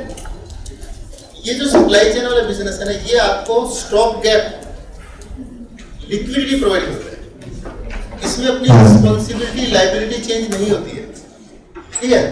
अब ये एग्जांपल ले लेते हैं, और ये वाला एग्जांपल बहुत ही इनफैक्ट बढ़िया एग्जांपल है कि समझो आपके पास में सामने वाले से, चाहे वो गवर्नमेंट है चाहे प्राइवेट है, आपका इनका क्वेश्चन समझिए ना, तो उससे पैसा आना है, आपको लग रहा है कि ये पैसा मेरे को 3 महीने बाद आना है, राइट? आप मेरे पास आए बिलमार्ट के पास कि ये मेरे पास ऑर्डर है, चाहे अगेन गवर्नमेंट है या प्राइवेट है, ये आज का बिल है और ये मुझे 90 डेज में पैसा आ जाएगा, तो पर मुझे अभी चाहिए, तो आप मुझे फाइनेंस करवा दो, हम करवा देंगे। अब आपको 90 डेज के बाद पैसा आना चाहिए था, समझो नहीं आया, तो आप डिफॉल्ट मत करो, तो आप अपने से अरेंज करके आपको वो बिल चुकाना होगा ताकि आपका डिफॉल्ट नहीं हो। नहीं तो आपका डिफॉल्ट होगा, तो एटलीस्ट 490 डेज आपको वो क्रेडिट मिल गया। अब मान लो गवर्नमेंट वाला पैसा और 1 महीने बाद, 2 महीने बाद, 3 महीने बाद आएगा, तो डिफरेंट मैटर है, राइट? अब इसमें जो मैं आपको ये वाला थोड़ा सा प्रोडक्ट एक्सप्लेन करना चाहता हूँ। आप देखोगे ना, जो परचेज बिल सेल बिल है, अब मैं थोड़ा सा ये फर्क समझ लीजिए जो इन्होंने बताया है। परचेज बिल डिस्काउंटिंग क्या है? यू आर परचेजिंग, आपने माल खरीदा, इन्होंने माल बेचा, आपने पेमेंट करना है। वी आर ओनली सेइंग कि ये पेमेंट आप आज करने की जगह 6 महीने बाद कर सकते हो या 3 महीने बाद कर सकते हो। नॉर्मली ये बिल डिस्काउंटिंग वाला कॉन्सेप्ट है, इसका total period door to door मतलब इनवॉइस से लेके पेमेंट तक 180 दिन के ऊपर, 180 दिन भी लोग करते नहीं है, 140 से 150 दिन करते हैं, तो अपने एग्जांपल के लिए 180 दिन वाला, तो पूरा होना ही होना है। तब आपने माल खरीद लिया, आपने बोला कि पेमेंट मुझे तुरंत पेमेंट करने में फायदा हो रहा है, डिस्काउंट मिल रहा है, तो मैं कर देता हूँ, तो आप हमें फाइनेंस करा दो, हमने करवा दिया। लेकिन 3 महीने बाद जब ड्यू डेट, तब तो आपको पेमेंट करना ही करना है भाई, आप डिफॉल्ट नहीं कर सकते। It is only providing liquidity for that period, right? अब रिवर्स, सेल्स बिल डिस्काउंट, आपने माल बेचा, आपको सामने वाला पेमेंट करता 3 महीने बाद, आपको पैसा अभी चाहिए, तो आपने बोला मुझे अभी चाहिए, मुझे दे दो, मैं इनसे 3 महीने बाद ले लूंगा। लेकिन अगर नॉर्मल उधार, समझो आपने उनको नॉर्मल उधार पे दे रखा होता और वो आपको पैसा नहीं देते, तो किसका पैसा डूबता? आप पे डूबता। तो अभी भी आप पे डूब रहे हैं या डिले हो रहे हैं, है ना? तो जो ये कॉन्सेप्ट है ना, ये कॉन्सेप्ट है टू प्रोवाइड लिक्विडिटी, जो मैंने स्टार्टिंग बोला, फॉर ए शॉर्टर ड्यूरेशन अचानक से अपने को जरूरत पड़ रही है at a price which is suitable to you. At a price क्यों बोल रहा हूँ कि समझो हमने सामने वाले से 5 टका डिस्काउंट लिया, उसके बदले मेरे को 3 टका देना पड़ रहा है, तो क्या बुरा है? ये कॉन्सेप्ट है। जो नेक्स्ट वाले दो पूछो ना सर, आप पूछ रहे हो तो बता दो। जो दूसरे जो दो कॉन्सेप्ट है, ये डीलर फाइनेंसिंग वाला और वेंडर फाइनेंसिंग वाला, ये तभी हो सकता है जब आप काफी बड़े हो साइज में। ये मैं थोड़ा इसको डिटेल में बताना चाहता हूं। आप मैन्युफैक्चरिंग में आपने बना रखा होगा ना, डिस्ट्रीब्यूटर डीलर भी बना रखा होगा है। अब अगर आप अपने डीलर को बोलते हो कि मैं तुमको माल दे रहा हूं, राइट, तुम मुझको पैसा 3 महीने 4 महीने बाद देते हो नॉर्मली, पर मुझको अभी चाहिए, मैं तुमको डिस्काउंट करूं, वो डीलर को बोरोवर बनना पड़ेगा। अब वो डीलर को बोरोवर बनना पड़ेगा, वो क्या बोलेगा, मैं क्यों बोरोवर करूं, मैंने तो आपसे माल लिया, मैं तो पेमेंट कर ही रहा हूं ना, मैं तो उधार पहले से दे रहे हो, मेरे को 10 साल से उधार दे रहे हो, 5 साल से दे रहे हो, मैं कोई आपका पैसा लेके भाग तो ले रहा हूं, ऐसे बोलेगा वो। तो आप डीलर को या जो आपका सप्लायर है, और मुश्किल काम है, वेंडर मतलब आपका सप्लायर, वो आपको माल दे रहे हैं, आप उसको पेमेंट करने वाले हो 3 महीने बाद, वो बोरोवर क्यों बनेगा? बोलेगा अरे भाई साहब मैंने तो आपको माल दिया, मुझको आपको पैसा लेने का आपसे। This is possible only when you are in a slightly dictating terms, कि भाई देख मैं तेरे को पैसा जल्दी दिला दूंगा, या तू पैसा 3 महीने बाद देना, लेकिन तेरे को पेपर साइन करना पड़ेगा। और इसमें देखो नीचे थोड़ा दिख नहीं रहा इधर, जो आप है, जो आपका डीलर है और आपका वेंडर है, आप है जो, तो यू विल बी गारंटर, क्योंकि आप है ना।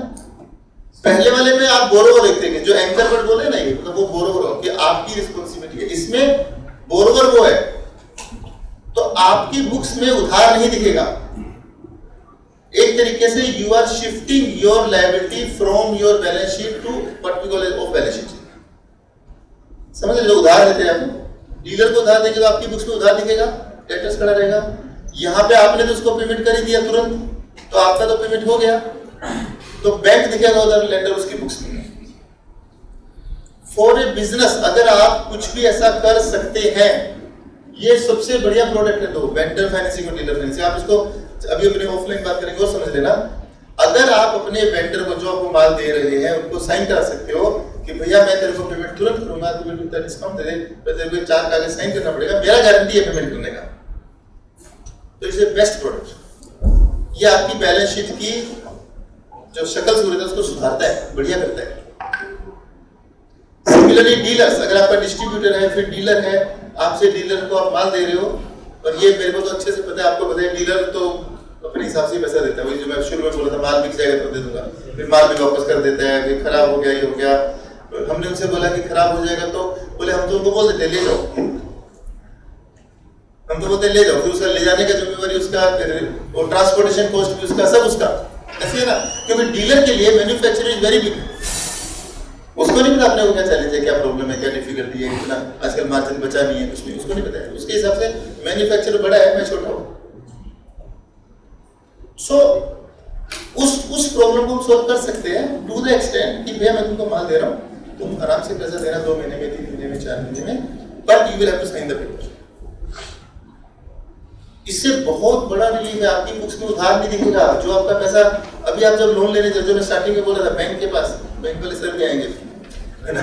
जब आप बैंक में जा रहे हो तो आपकी बुक्स में दिख रहा है ना उधार, यू अंडरस्टैंड दिस, आपकी बुक्स में उधार दिख रहा है, more than 30 days, more than 60 days, more than 90 days, more than 180 days, तो उसको हटा देते हैं बैंक, तो आपकी बुक्स में उधार नहीं है वो। सो उस केस में बोरोवर डीलर बनेगा। हाँ, yes okay, yes sir. So but वो डीलर तब बता जब आप थोड़ा अच्छी मतलब उसको समझा सकते हो। ओके, क्या मैं ये facility, if I am not in dealer model, मैं बिजनेस मॉडल में हूँ, मैं अपने कस्टमर को दे सकता हूँ कि भाई तू मेरे से माल ले, तुझे पैसे की भी व्यवस्था मैं करवाऊँ। एक तरीके से कंज्यूमर लोन हो गया। हाँ, कंज्यूमर कर सकते हैं, बिल्कुल कर सकते हैं। जैसे आप समझो अमेज़न, जैसे मैं फोन खरीद रहा हूँ EMI पे, वही सेम अमेज़न से फोन बेचते हो, हाँ, किस्त में जाता है पैसा, आप कर सकते हो। लेकिन अगर जब अब क्या होता है, अमेज़न वाला एक पूरा इकोसिस्टम बना हुआ है, उसमें बहुत सारा डेटा कलेक्ट हो रहा है ऑनलाइन, राइट। इस केस में वो डेटा कलेक्ट नहीं हो रहा होगा, you will give the data, right, you will get the data, तो आपको थोड़ा कुछ में सिक्योरिटी एश्योरेंस भी देना पड़ेगा, but you can do it as a product, it is doable, कर सकते हैं। मतलब the point is you are creating a leverage which is off balance sheet, so उस एंगल से ये प्रोडक्ट अच्छे हैं। दूसरी बात इसमें मैं भूल गया स्टार्टिंग में बोलना, when you come to us और आपने मान लो डॉक्यूमेंट दे दिए, सब कर दिया, there is no cost, it is free, आपका ऑब्लिगेशन नहीं है, आपने लिमिट लिया तो लिया, नहीं लिया तो नहीं लिया, there is no charges, no cost, no charges, no obligation। अब जो बैंक या एनबीएफसी लोन करेगा आपसे, वो कुछ चार्ज लेगा, प्रोसेसिंग फीस लेगा तो लेगा, या जब आप फैसिलिटी लोगे, डिस्काउंटिंग कराओगे, जितने दिन की कराओगे उतने दिन का ब्याज लगेगा, राइट। इसमें आपका एक क्वेश्चन है सर कि बड़े हो जाओ, कितने बड़े? कितने बड़े? हाँ, मतलब what should be a benchmark for कि व्हेन शुड नहीं, ऐसा कुछ नहीं सर। देखिए, बड़े से मेरा मतलब है दो कैंडिडेट, जो मैं अभी बोला कि are you able to tell your dealer कि भाई तू पेपर साइन कर। Normally it is difficult thing, जैसे मैं से हवा में बताऊंगा नहीं हो जाए, नहीं होगा, डिफिकल्ट है। तो your dealer has to follow your guidance. आप उसको बोलेंगे यार तू पेपर साइन कर, चिंता मत कर, तेरा नाम से लोन होगा, कुछ दिक्कत होगी तो मैं खड़ा हूं, ऐसे। तो उसको वो ट्रस्ट आना चाहिए आपको, इतने बड़े। सिमिलरली वेंडर, अगर आपको सप्लायर है, उसने तो आपको माल दिया है, वो क्यों बरोबर बनेगा? तो आप उसको बोलो कि तुम यार बन, मेरे को ये ऐसे करना है, उसके बदले में तेरे को डिस्काउंट दे रहा हूँ, तेरे को फायदा हो रहा है 4 रुपए का, साइन कर, मैं खड़ा हो, ऐसे उतने बड़े। अब मान लो रिलायंस है ना, वो बोलेगा तो सामने वाला साइन करेगा, उसमें you can't say anything. But हम नहीं है अभी, हम सब लोग अभी नहीं है रिलायंस, टाटा, बिरला, अंबानी, अडानी नहीं है। तो हमें उतना करना है कि क्या हमारा ट्रस्ट फैक्टर उतना हो सकता है सामने वाला कि मेरी बात मान ले, इतने बड़े। इसका फाइनेंस से कुछ लेना देना नहीं करें, अगेन रिपीट। अब जैसे मैं आपको एक और छोटी सी फैसिलिटी बता सकता हूँ, कैसे काम आ सकता है आपके। वो 45 डेज का एमएसएमई का सिस्टम बना हुआ है, 45 डेज में अपने को पेमेंट करना है, डेटरी है। मैंडेटरी को कुछ हो गया ना अभी, तो क्या सेशन आ गया ना सर उसमें, तो अभी क्या आ गया? अभी तो कुछ फाइनलाइज बीच में तो कुछ वैसा आया था कि कुछ 45 डेज का अभी निकल गया वैसा। नाउ द थिंग इज, अगर आप क्लेम करते हो 45 डेज तक, अब एमएसएमई डायरेक्ट एक्शन नहीं ले रहा है ऑन मेजॉरिटी केस, अगर मैं बोल रहा हूं मेरा पैसा नहीं आया है तब एमएसएमई एक्शन लेगा। हाँ, मतलब पेमेंट करना है सर एमएसएमई को 45 डेज के अंदर। लेकिन चलो मैं आपको ऐसे बता रहा हूँ, मान लो इनवॉइस है आपका, उधार है आपके पास ना, आपने माल खरीदा हुआ है, आपको 40 दिन का, 45 दिन का, 90 दिन का उधार मिला हुआ है, राइट? आपको 45 दिन का उधार मिला हुआ है, लेकिन आपको उसको एक्सटेंड करना है पीरियड, कैसे करोगे? तो आप अपना वो इनवॉइस भी डिस्काउंट करा सकते हो लेंडर के पास में, जो 30-40 दिन पुराना है, for another period of 45, 60, 90 days. तो वो भी होता है, मतलब ज्यादातर लोग वो करते हैं। इसका पूरा क्रक्स आप जो याद रखने वाली बात है वो है, it is a method to provide you liquidity for a shorter duration. अपना लायबिलिटी ड्यूटी खत्म नहीं होता है रहता है वो, but it gives you some relief, और आपका ब्याज उतने ही दिन का लगेगा जितने दिन में आपने पैसे दिए। क्लियर ना? क्या करें, बाकी करते हैं बात, और भी थोड़े से पॉइंट्स हैं discuss. When you run a business sir, जब भी आपको फंड की जरूरत पड़ती है, तो ट्रेडिशनली आज की तारीख में when you approach for a fund, तो व्हाट इज योर अप्रोच, और वो पूरी जर्नी में जहां तक आपको फंड प्राप्त ना हो, क्या कठिनाइयों का सामना करना पड़ता है एक बिजनेस को?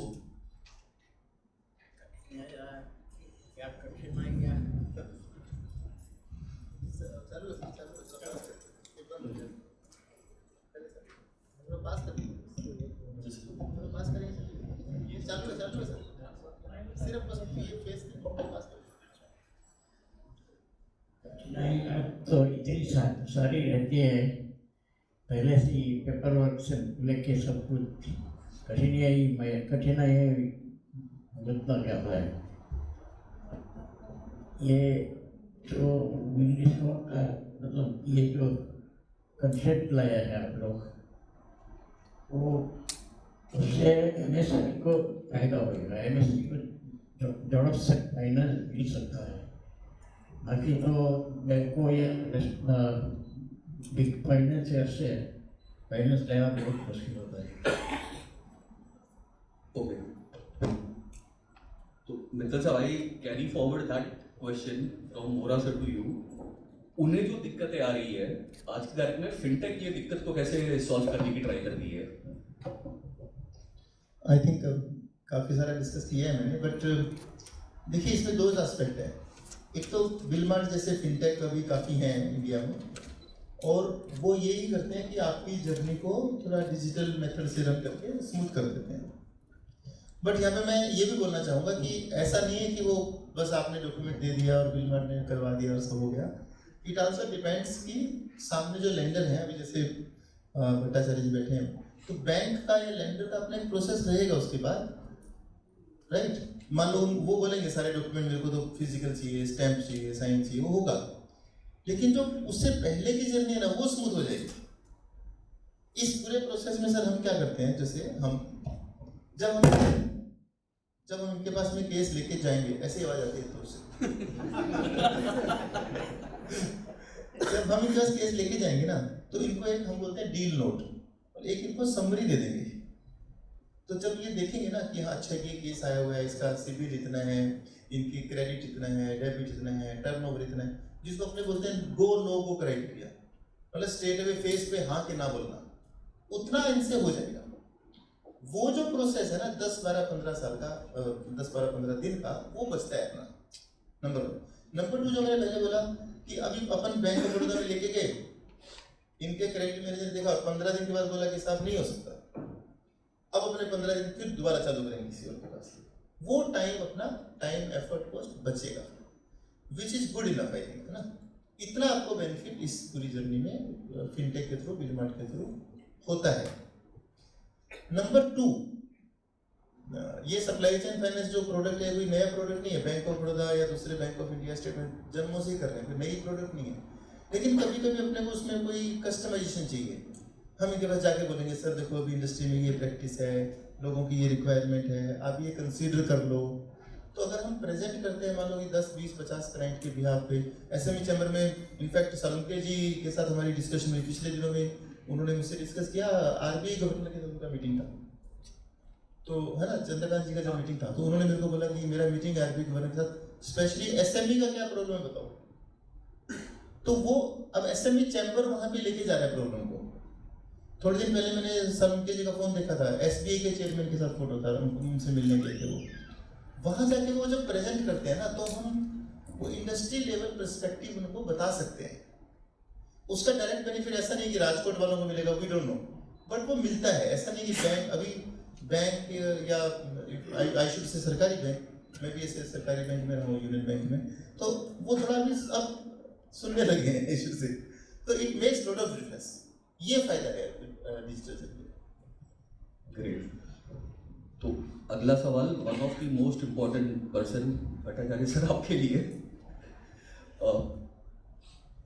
a renowned and respected bank like you, आप अपने आप को इवॉल्व कैसे करते हो टू सपोर्ट एमएसएमई, स्पेशली जब ये डिजिटल और फिनटेक और पेपरलेस दुनिया की बात करें तो एट दिस एरा?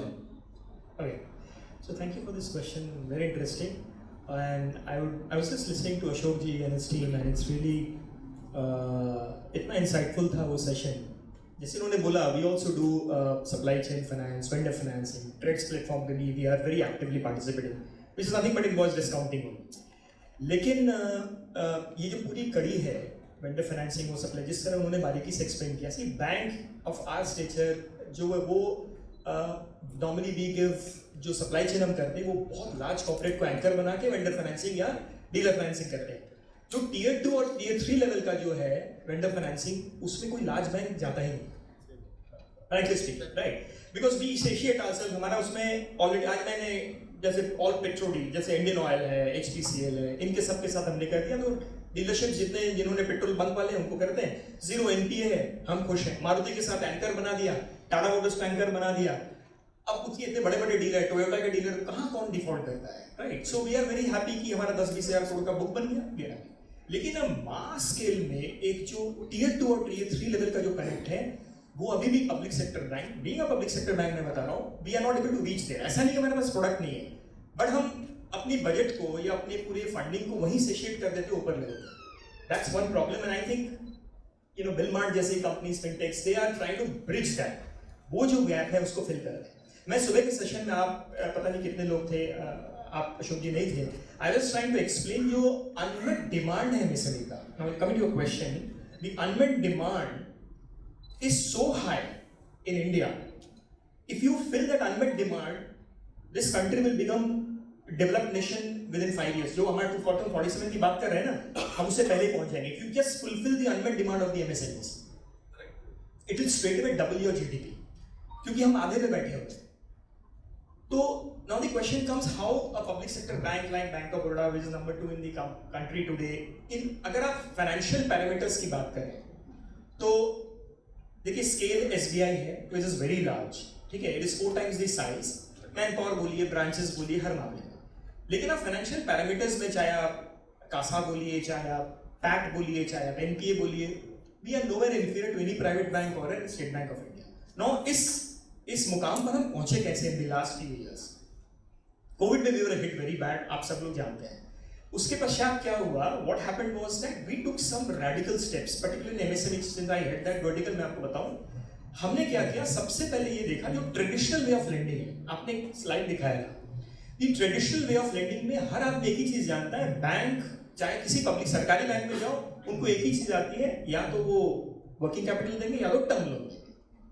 आप किसी को सीसीओडी वर्किंग कैपिटल हो गया और टर्म लोन हो गया। हमने क्या किया, वी डिपार्टेड फ्रॉम देयर, हमने देखा इसमें इट इज, और उसी के समकालीन अगर आप कंटेम्पोररी प्राइवेट सेक्टर बैंक्स को देखेंगे, they have got multiple products, उन्होंने प्रोडक्ट स्वीट्स बना रखे हैं। तो what we did in the first last 3 years, we developed product suites. Supply chain is one of them. We have developed products like trades पे हमने focus किया। We have developed products like property based financing, जिसकी financials weak है, property है तो loan against property ले जाओ, you know OD ले जाओ उस पे। We have developed products for contractors, अगर आपको इक्विपमेंट चाहिए, कंस्ट्रक्शन इक्विपमेंट विदाउट कोलैटरल ले जाओ, ट्रांसपोर्टर को चाहिए, कमर्शियल व्हीकल ले जाओ। So I think solar rooftop panel किसी मैन्युफैक्चरर को लगाना है, विदाउट कोलैटरल ले जाइए। So we have developed at least 14 product suites which are contemporary, where the private sector was playing a major role, and these are all, and this was the first step. The second step in terms of the process delayering की बात करें अगर हम, वहाँ digitisation लाए हैं। तो हमने क्या किया, we have very recently under the advice of the ministry, we have brought in a product called Smart OD. मेरा एग्जिस्टिंग बॉरोवर है, उसको 25 लाख तक ओवरड्राफ्ट चाहिए, खुद जर्नी DIY जर्नी है, खुद उसने इनिशिएट करेगा, 25 लाख रुपए उसके अकाउंट में क्रेडिट हो जाएगा in few clicks. We are also developing one journey which is a cash flow based journey. 2 crore तक का लोन आप स्टेट थ्रू प्रोसेस में करना शुरू कर देंगे। Bank of Baroda is going to launch this in the first quarter. ये हमने गाइड अपने मिनिस्ट्री को भी have given a commitment. So the digital way, जिसको अब देखिए 25 लाख करोड़ के बैलेंस शीट में 80,000 लोग, 8,000 ब्रांचेस को आप ओवरनाइट नहीं चेंज कर सकते, right? It's not a it's a public sector bank. So every हर you know at the drop of the hat आपको सरकार से परमिशन लेनी पड़ती है। But let me give full marks to the current government, the way they are pushing, the ministry is pushing the public sector banks. आप आश्चर्यचकित होंगे, they are setting us the target for the compounded annual growth for the next year. 18% का उन्होंने target दे रखा है next 3 years का।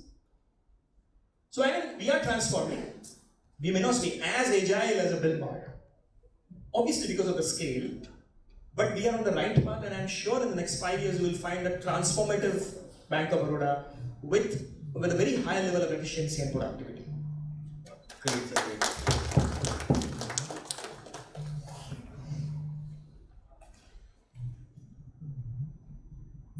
Toshi, the next question is for you.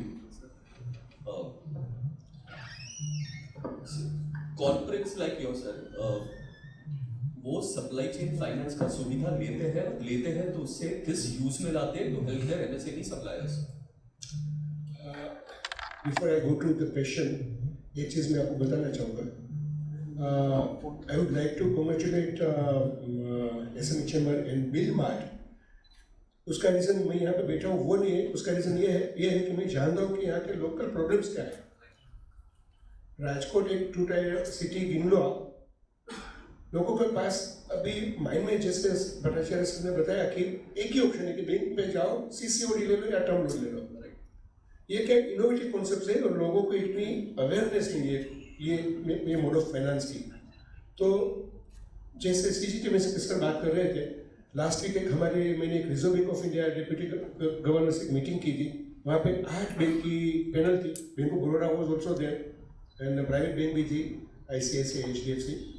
तो वहाँ पे एक क्वेश्चन मैंने पूछा कि भाई आप सीजीटी में से बोल रहे हैं तो कितने फंडिंग क्या किया आपने सीजीटी में से?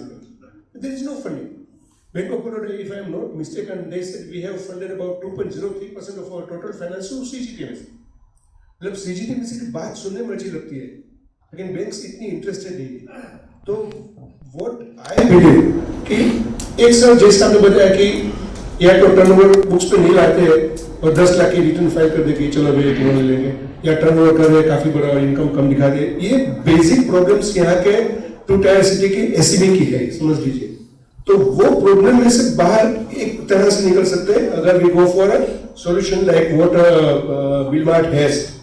और दूसरा रीजन सर ये है कि हम लोग ये देखते हैं कि एंटरप्रेन्योर में वो छोटा एंटरप्रेन्योर, तो मैं एक बैंक में जाकर मेरे पेपर्स देता हूँ, वो देखते रहते हैं, आपने बताया 15 दिन के बाद एक जॉब आएगा, 2 पेरी दे देंगे, फिर महीने के बाद दूसरी 2 पेरी आ जाएंगी।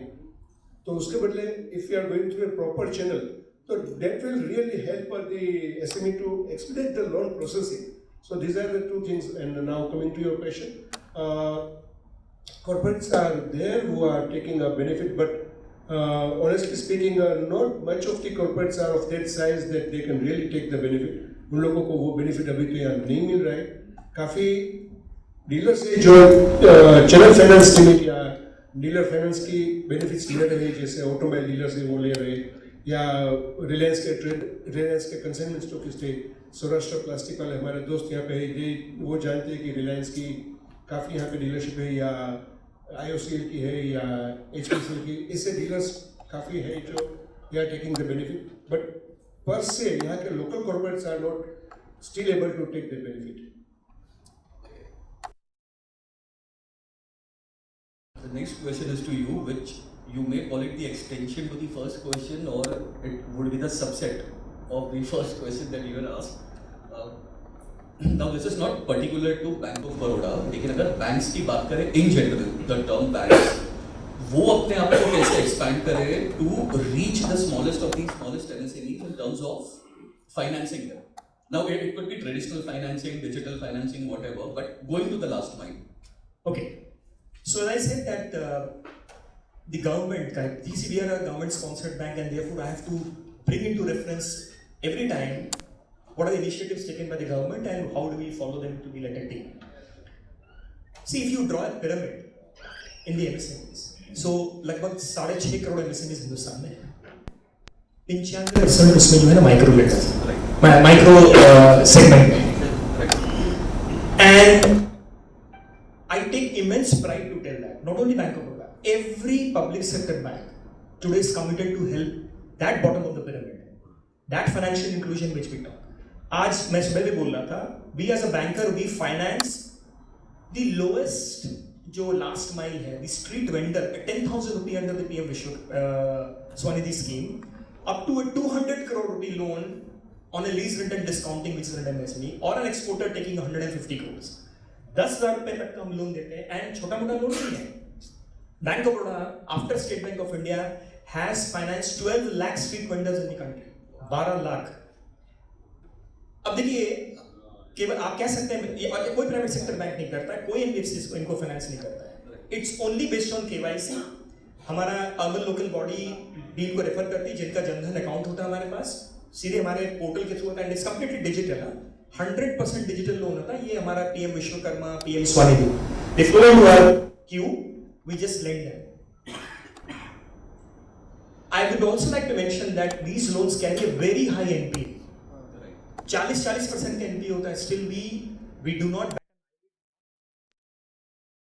हो सकता है, लेकिन इसको फॉर्मल क्रेडिट में लाना जरूरी है। कल इसकी जब सिविल रैंकिंग होगी, इसको लगेगा मेरा CMR 7 हो रहा है, मुझे लोन नहीं मिलेगा, वो अपने आप सुधर जाएगा। So it is very important that the government's mission to first bring into the formalized channel, banking channel, Jan Dhan account खोलो, अब उनको छोटे छोटे लोन देके उनको क्रेडिट का आप जो है आदत डालो, unless they come into formalize credit. So we are playing a major role. I mean 98 lakh vendors have been financed.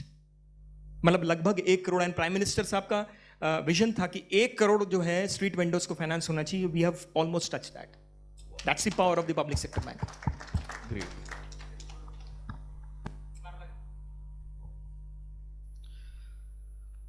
Vora sir, आपके लिए एक सवाल. आपके हिसाब से क्या पॉलिसी में परिवर्तन होना चाहिए या कोई सब इंडस्ट्री को मिलकर एकजुट होना चाहिए आज की एमएसएमई की फंडिंग प्रॉब्लम जो है उसको एड्रेस करने के लिए या उसे एक राह देने के लिए?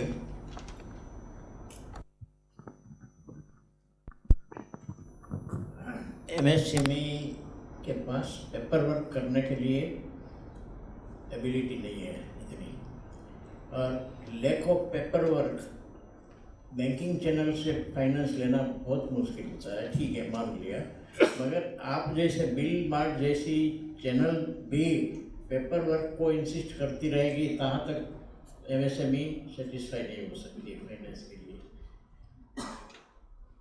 हमने देखा है राजकोट में, Rajkot Nagarik Sahakari Bank across the counter finance दिया है, no paper up to certain limit. और इमीडिएट आज देखो, मुझे एक मशीन लेने का है और मेरा मशीन की डिलीवरी आ रहा है. 50,000 फाइनेंस की ज़रूरत है. डिलीवरी आज मेरे को मिल रहा है और मेरे को आज ही पैसे की ज़रूरत है, और नागरिक सहकारी बैंक ने दिया तो मैं काम करके मैंने पैसा भर दिया. ये जो एमएसएमई का जो प्रॉब्लम है ना, वो यही प्रॉब्लम है कि उसके पास पेपर वर्क करने वाला नहीं है. उसके ऊपर ट्रस्ट और भी मैं अपने नेशनलाइज बैंक या प्राइवेट बैंक उसके पर इतना ट्रस्ट नहीं करती है. गवर्नमेंट स्कीम बहुत, गवर्नमेंट स्कीम से पैसा मिल सकता है एमएसएमई को, मगर गवर्नमेंट स्कीम में आप जानते हैं कि ब्यूरोक्रेसी प्रॉब्लम है. तो हम मानते हैं कि एमएसएमई के लिए स्मूथ फाइनेंस मिलना चाहिए, और वो इंटेंशन होना चाहिए. स्कीम बनाने से स्मूथ फाइनेंस नहीं मिलेगा. फाइनेंस करने वाले का इंटेंशन होना चाहिए कि मुझे इससे फाइनेंस करके पैसा कमाने का. मैं आपको 2-3 एग्जाम्पल दे सकता हूँ. छोटे छोटे लोगों को जो वेंडर को फाइनेंस की स्कीम दिया था इसके पहले की गवर्नमेंट ने, मनमोहन सिंह की गवर्नमेंट ने, मैंने देखा है कई इधर के छोटे छोटे मैन्युफैक्चरर्स जो डेली मैन्युफैक्चरिंग करने वाले हैं, बहुत पैसा, मतलब उसको लैंडिंग किया, 5,000 रुपया लैंडिंग किया है, मगर वो रेगुलर पेमेंट करके 5,000 इन टाइम में वापस कर दिया है. और करिश हुआ है, वो खुद उसका फैमिली का मेंटेनेंस करने के बाद में भी पैसा कमा के वो करिश हुआ और अभी एस्टेब्लिश हो गया. ऐसे लिबरलाइज स्कीम से किया तो उसके पर ट्रस्ट रखना चाहिए. एमएसएमई के पर ट्रस्ट के लिए सीजीटीएमएस की बात किया अभी राजीव भाई ने. सीजीटीएमएस स्कीम किसके लिए लाए? पार्लियामेंट में सीजीटीएमएस पास जो किया, बिल जो उसका लाया, किसके लिए लाया है? एमएसएमई को हेल्प करने के लिए. अभी हो गया सीजीटीएमएस कमाने का, बैंकों वाले उसके शेयर होल्डर्स है, उन लोगों को कमाने का बिजनेस हो गया. सीजीटीएमएस में गवर्नमेंट 1200 करोड़ रुपया एवरी ईयर फंडिंग देती है. फिर भी सीजीटीएमएस का प्रीमियम बैंक बोरोवर्स के पास से ले लेती है. प्रीमियम फ्री गारंटी सीजीटीएमएस से देने का था, वो नहीं है. ये एक जैसे ईसीजीसी 1968 में बना है एक्सपोर्ट के लिए, एक्सपोर्ट को बूस्ट करने के लिए. तो वो ईसीजीसी का अभी क्या हाल है? वही है प्रीमियम कमाने का काम कर रहा है बस। क्लेम देने के टाइम में पीछे रह जाता है, कुछ ना कुछ बहाना निकाल देते हैं। लाइकवाइज सीजीटी एमएससी भी स्मॉल एमएसएमई से प्रीमियम लेने का नहीं था, फिर भी ले रहा है।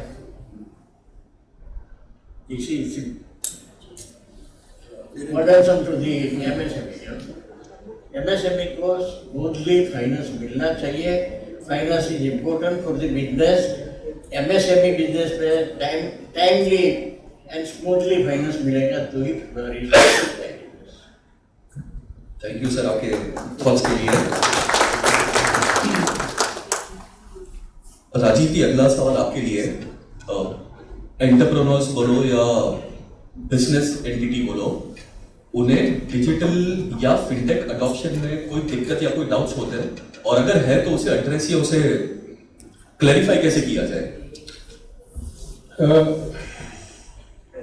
बेसिकली ये मैं आपको क्यों पूछ रहा हूँ, क्योंकि अगर मैं कोई प्रोपराइटर बोलूँ कि या फिर एक पार्टनरशिप फर्म को बोलूँ कि मैं आपका जीएसटी एक्सट्रैक्ट करूंगा, मैं आपका आईटी एक्सट्रैक्ट करूंगा, तो 2 बार नहीं वो 200 बार सोचेगा जी, बट वो उसी के भलाई के लिए है जो मैं कर रहा हूँ। तो ये जो थॉट है उसको चेंज कैसे किया जाए?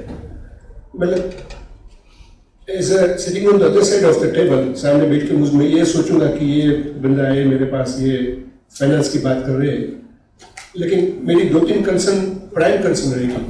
सबसे पहले तो मैं जैसे मित्तल साहब भी बता रहे थे कि इंटरेस्ट, तो सबसे पहले तो बंदा यही सोचेगा भाई ये रेट ऑफ इंटरेस्ट क्या रहेगा, अभी कुछ बोल नहीं रहे तो बाद में क्या बोलेंगे। तो I think that should be one point which should be made clear कि भाई एक रेंज दे सकते हैं, भाई ये अभी आज ये इतने से इतने में हो सकता है करके। और दूसरी जो कंसर्न रहेगी लोगों की वो रहेगी कि मेरी डेटा की सिक्योरिटी क्या रहेगी, क्योंकि मैं किसी थर्ड पार्टी को मेरा पेपर्स दे रहा हूँ, बैंक के पास रह रहा हूँ तो मुझे कॉन्फिडेंस है भाई भट्टाचार्य जी इतनी बड़ी बैंक है, मेरा डेटा वहाँ पे सेफ है। तो एक डेटा सिक्योरिटी का एक कंसर्न रहना चाहिए। और तीसरा जो सबसे ज्यादा लोगों को डर लगता है वो हिडन चार्जेस का लगता है।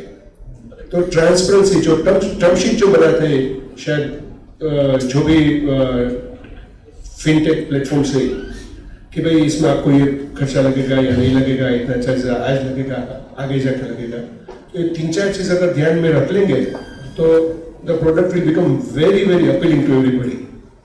क्योंकि एक प्राइवेट पार्टी बैठी फिनटेक सामने बैंक्स बैठी है, तो एक लेवल ऑफ कॉन्फिडेंस अलग है बैंक के साथ कि भाई चलो यहाँ कुछ गलत तो नहीं होगा, मुझे टाइम लगेगा। तो वो 3-4 चीज अगर मतलब एक दफा एंटरप्रेन्योर के दिमाग में बैठ गई, then this product will be very appealing. Thank you, sir. So, Mittalji, to carry forward that question, how does a fintech-like platform helps to address the risk associated with a lending or a data sharing? पहले तो अपने एक जो बोरा जी ने और दोषी ने point बोला, मैं उसको थोड़ा शेयर करना चाह रहा हूँ। जैसे जो सब जगह पे एसोसिएशन है, राइट, एसएमई चैम्बर ये अभी इवेंट करवा रहा है जो बेनिफिट है, राइट, ये तो फ्री है। मेरा ऐसे गुजारिश है जो एसोसिएशन है लोकल लेवल पे, जो मैं बीच में पहले भी बोला था, उनको एक रिस्पॉन्सिबिलिटी सर लेना ही होगा कि मैं एसोसिएशन हूँ टेक्सटाइल का, के प्लास्टिक मैन्युफैक्चर का, के मेटल्स का, के जो भी प्रोडक्ट का, राइट। ऐसे मेरा काम क्या है? और मैं चलो आपके पॉइंट को काउंटर करना चाह रहा हूँ कि सब स्कीम जो है अभी पैसा कमाने का बन गया। मैंने देखा एसोसिएशन में लाखों रुपए पड़े हुए हैं, ब्याज से लाखों रुपए कमा रहे, मतलब नॉट टू वन, एंड मैं बहुत ब्लंट सिंगल पॉइंट बता रहा हूँ, right, not to highlight anybody. मेरे को ऐसे मिली है एसोसिएशन जो बोलता है ये हमने सेमिनार करा था, हमने 40 लाख रुपए कमा लिया। That is not your job. सही है ना sir? Associations all they have to invest, not spend, invest money in growth of their members. और आज के जमाने में जो मैं अभी पहले जब बोला था तब भी बोला था, I want to repeat this, क्योंकि ये मेरे दिल के बहुत करीब वाला सब्जेक्ट है। अभी मार्केटिंग का जमाना नहीं रहा, अभी जमाना है रिस्क मैनेजमेंट और कंप्लायंस का। मैंने देखे हैं, मतलब बहुत कम लेकिन देखे हैं, मतलब मेरे ख्याल से मैं अगर कितने एसोसिएशन से मिला हूँ, 100 से मिला होगा, 100 में से 3 या 4 होंगे जो ये इनिशिएटिव ले रहे हैं कि मैंने एक डिपार्टमेंट बनाया सेपरेटली जो मेरे मेंबर्स को बैंकिंग फैसिलिटी दिलवाने में सपोर्ट करेगा। वो सबको बनाना चाहिए। ना मैंने से बैंकिंग फैसिलिटी को लोन या कोई भी क्रेडिट फैसिलिटी दिलवाने में हेल्प करेगा, एट द सेम टाइम फिर वो उसको ये भी रिस्पॉन्सिबल ठहराएगा कि तेरे को वापस भी करना है। तो मैं ये बोल रहा हूँ, ये कोई लीगल ऑब्लिगेशन नहीं है एसोसिएशन का। आप कोई डॉक्यूमेंट साइन भी नहीं कर रहे, आप कोई गारंटी डॉक्यूमेंट साइन नहीं कर रहे, बट गिव दैट कंफर्ट कि हमारे यहाँ पे एक सिस्टम बना हुआ है, कोई मेंबर अगर इंटर ट्रेड आपस में ट्रेड में डिफॉल्ट करेगा या बैंक की फैसिलिटी डिफॉल्ट करेगा तो हम उसको एक चिट्ठी लिखेंगे, या ये कमेटी के 4 मेंबर्स को बुला के बोलेंगे भैया ऐसा मत करो यार, तुम डिफॉल्ट करोगे तो बाकी मेंबर को भी नहीं मिलेगा। तो अभी टाइम वहां आ गया, I need to educate them. हम अब फ्रेंकली हम आ गए यहाँ पे, मतलब बिल मार्ट जल्दी से जल्दी करेगा ना, तो 1 साल बाद करेगा दोबारा राजकोट में, है ना। इतनी जल्दी तो कोई नहीं करता बार सर। पर वो जो एसोसिएशन है ना, वो हमारे जैसे 10 बिल मार्ट को, 10 बैंक ऑफ बड़ौदा को, 10 बैंक ऑफ इंडिया को, स्टेट बैंक ऑफ इंडिया को, एसएमई चैम्बर को बुला सकते हैं। We have to spend that money यार, ब्याज नहीं कमाना अपने को। और वो इस काम अभी ये टाइम है, मेरे ख्याल से अगले 2-3 साल ये वाला काम हम सबको कर रहे हैं। हम भी क्यों कर रहे हैं, देखो यार मार्केट में नाम खराब होता है। मतलब मैं आपको विद नेम बता सकता हूँ कि लोग ऐसा बोलते हैं कि ये मार्केट में लोन नहीं करना, मतलब आपको है ना, पिन कोड वाइज होता है। मेरे पास डेटा है पूरे इंडिया का कि ये पिन कोड में लोन नहीं करना है मेरे को। और कभी कभी वो सच सच है, मतलब वो ऐसा बोल देगा कि मतलब just to give a name, मतलब नॉट राजकोट में नहीं करना, तो वो दिमाग में ऐसे धारणा बन जा रही है लोगों के दिमाग में उसको। आप तो फॉर्चुनेटली बड़े अच्छे पिन कोड हाँ, हैं। हाँ, आप it is considered to be one of the best market. So वो ऐसा धारणा बन जा रही है, ये पिन कोड में नहीं देना, ये मार्केट में नहीं देना, या तो ये इंडस्ट्री में नहीं देना। It is very difficult. हमारा वो काम है, हमने कुछ एसोसिएशन से ऐसा, SME chamber is one of them, ये काम करे कि यार हम लोगों को बताए तो सही।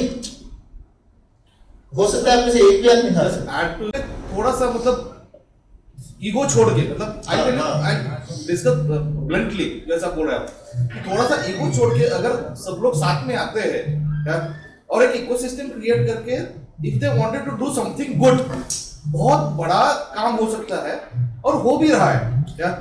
सो मेरा मानना यह है कि local association should hand on hand, national association अगर कोई काम करते हैं तो इंडस्ट्रीज के लिए जो वैल्यू एडेड सर्विसेज मिलते हैं ना, वो बहुत बड़ी चीज हो सकती है।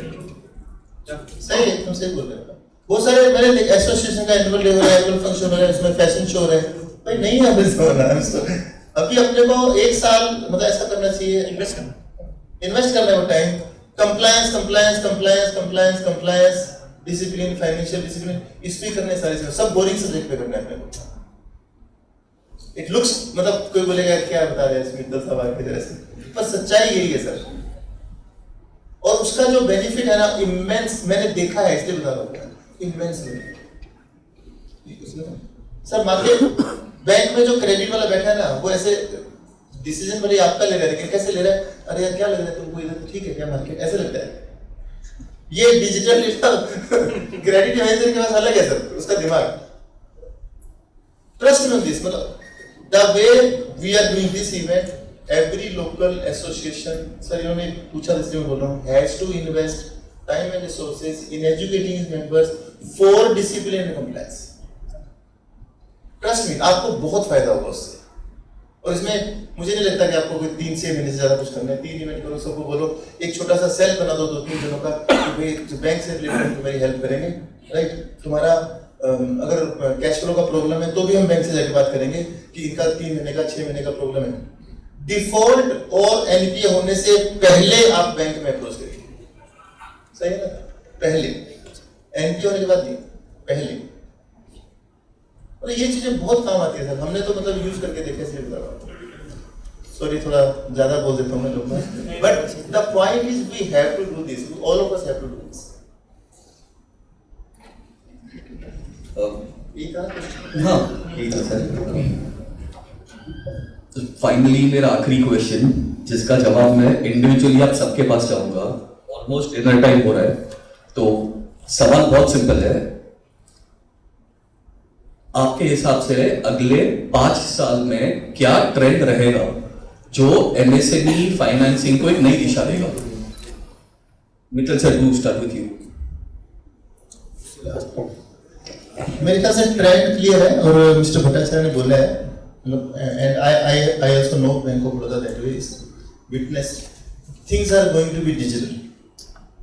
अभी मैंने एक दो चीजें नहीं बोली, वो आर्टिफिशियल इंटेलिजेंस, मशीन लर्निंग, वो आ रहा है। तो आने वाले टाइम में डिस्क्रिप्शन खत्म हो जाएगा, मैं भट्टाचार्य सर को जानता हूँ तो मेरा कर देंगे, उसको खत्म हो जाएगा। आधा तो हो चुका है। तो I think we are heading in a big way towards complete digitalization, complete automation, जिसको अपने एआई मोदी जी बहुत बोलते हैं, artificial intelligence, machine learning, everything will be automated. अपनी जानकारी कोई काम आएगी नहीं, as per the financial services है कंसर्न। डेफिनेटली ऐसा होने वाला है, इसीलिए मैंने वो छोटी छोटी बातें बोली है। आपके बिजनेस में जितना ज़्यादा डिजिटल प्रोसेस आप इम्प्लीमेंट कर सकते हो प्लीज़ करो। उस सिंगल इंडिविजुअल पे मेरा ये अकाउंटेंट 20 साल से मेरे साथ काम कर रहा है, कोई काम नहीं आएगा। जितना ज़्यादा ऑटोमेशन कर सकते हो प्लीज करो, complete everything will go digital, that is what I feel. Bhattacharya ji, your views? So I echo what he's saying. I just want to say MSME loans, MSME is the next big retail. So there has to be a retailization of the MSME loans. MSME loans को पहले ना corporate का तकमा मिलता। Every bank, including our bank, Bank of Baroda used to be known as a corporate loan bank. हमारे book में 68% corporate loan book होता था। We want to reverse it. We want to do 65% RAM, which is retail, agriculture and MSME. Every bank is doing that. तो ये retailization of MSME को रोक नहीं सकता। Retailization जब भी होगा, it has to be done on a digital footprint. There is no way out because you cannot do manually. Retailization मतलब है distribution solid होना चाहिए. You have to spread out the risk. तो इसका मतलब जितना vast tax spread करेंगे, वो digital ही possible हो पाएगा because उस तादाद पे आप लोग employ नहीं करेंगे। So I concur with you. Perfect answer to this. Vora जी, आपके क्या थॉट्स इस पे?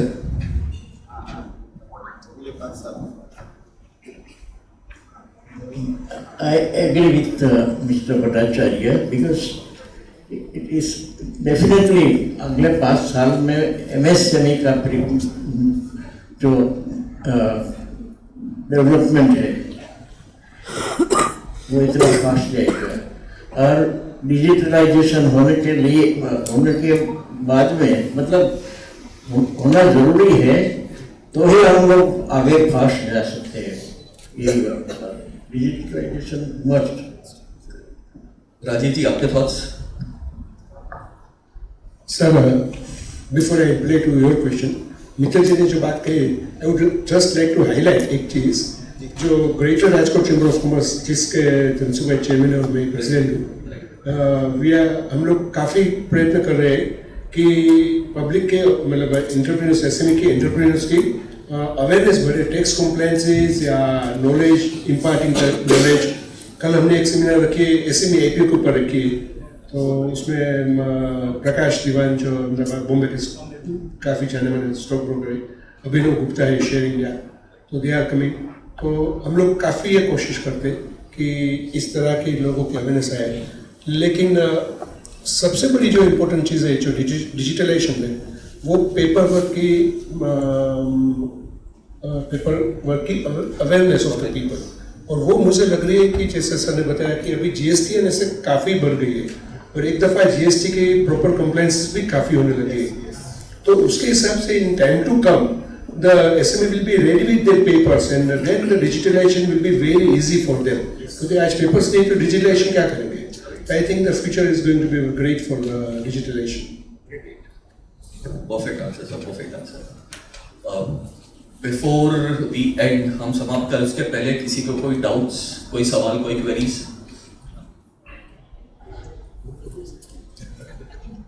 डिनर चलो। Yes, please. डिनर के लिए सवाल है मेरा। डिनर तो बाद में हो जाएगा। ये जो बिल पॉइंट का आपका प्रोडक्ट है, उसमें कोई स्पेसिफिक प्रोडक्ट है एक्सपोर्ट प्री फाइनेंस के लिए? से for example export pre finance, pre export finance, pre export. तो ऐसे जो लिस्ट है उसमें ऐसा कोई प्रोडक्ट नहीं बनाया हुआ लेकिन फिर भी सेम थिंग, जो अपने पास इतने सब लेंडर्स है, बैंक और एनबीएफसी वगैरह है, अगर आपका रिक्वायरमेंट आता है तो हम उसको, जैसे जब सबसे पहले आपका कोई केस आएगा तो वो डिजिटल नहीं होएगा शायद, but then you can create it. Okay, same way import में अगर आपका कोई फाइनेंस है, is possible? Everything is possible sir, सारे ट्रेड फाइनेंस पॉसिबल है। Okay. ट्रेड फाइनेंस राइट ना, हाँ, ट्रांजैक्शन सारे हो सकते हैं। हमने आपसे क्या डिस्कस करा यहाँ पे, जो प्रोडक्ट अपने डिजिटली बने हुए आज की डेट में, जिसका मैं एनालाइज कर सकता हूँ ऑटोमेशन पे। अगर कोई नया प्रोडक्ट, ये दो प्रोडक्ट हमने नहीं बने हुए हैं ऐसे तो, जैसे फॉर एग्जांपल ओडीसीसी भी नहीं बना हुआ है ना, लेकिन ऐसा कुछ आता है तो हम वो कर सकते हैं, क्योंकि अब हमारे लिए लेंडर तो कर ही रहे हैं। आज बैंक ऑफ बड़ौदा तो सारे प्रोडक्ट कर रहे हैं ना, तो वो करते ही है, बट देन वो डिजिटल जर्नी नहीं हुई हमारे यहाँ से, ये बात है। Digitally not available? हाँ, अभी नहीं है। Okay, thank you.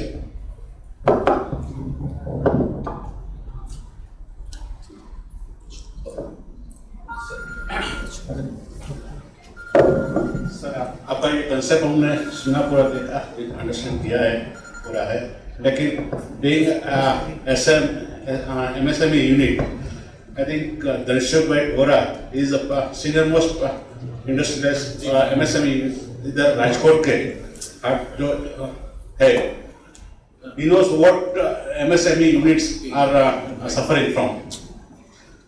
Most of the MSME units are so micro, they are coming from micro level, and they have most of their business in rural areas.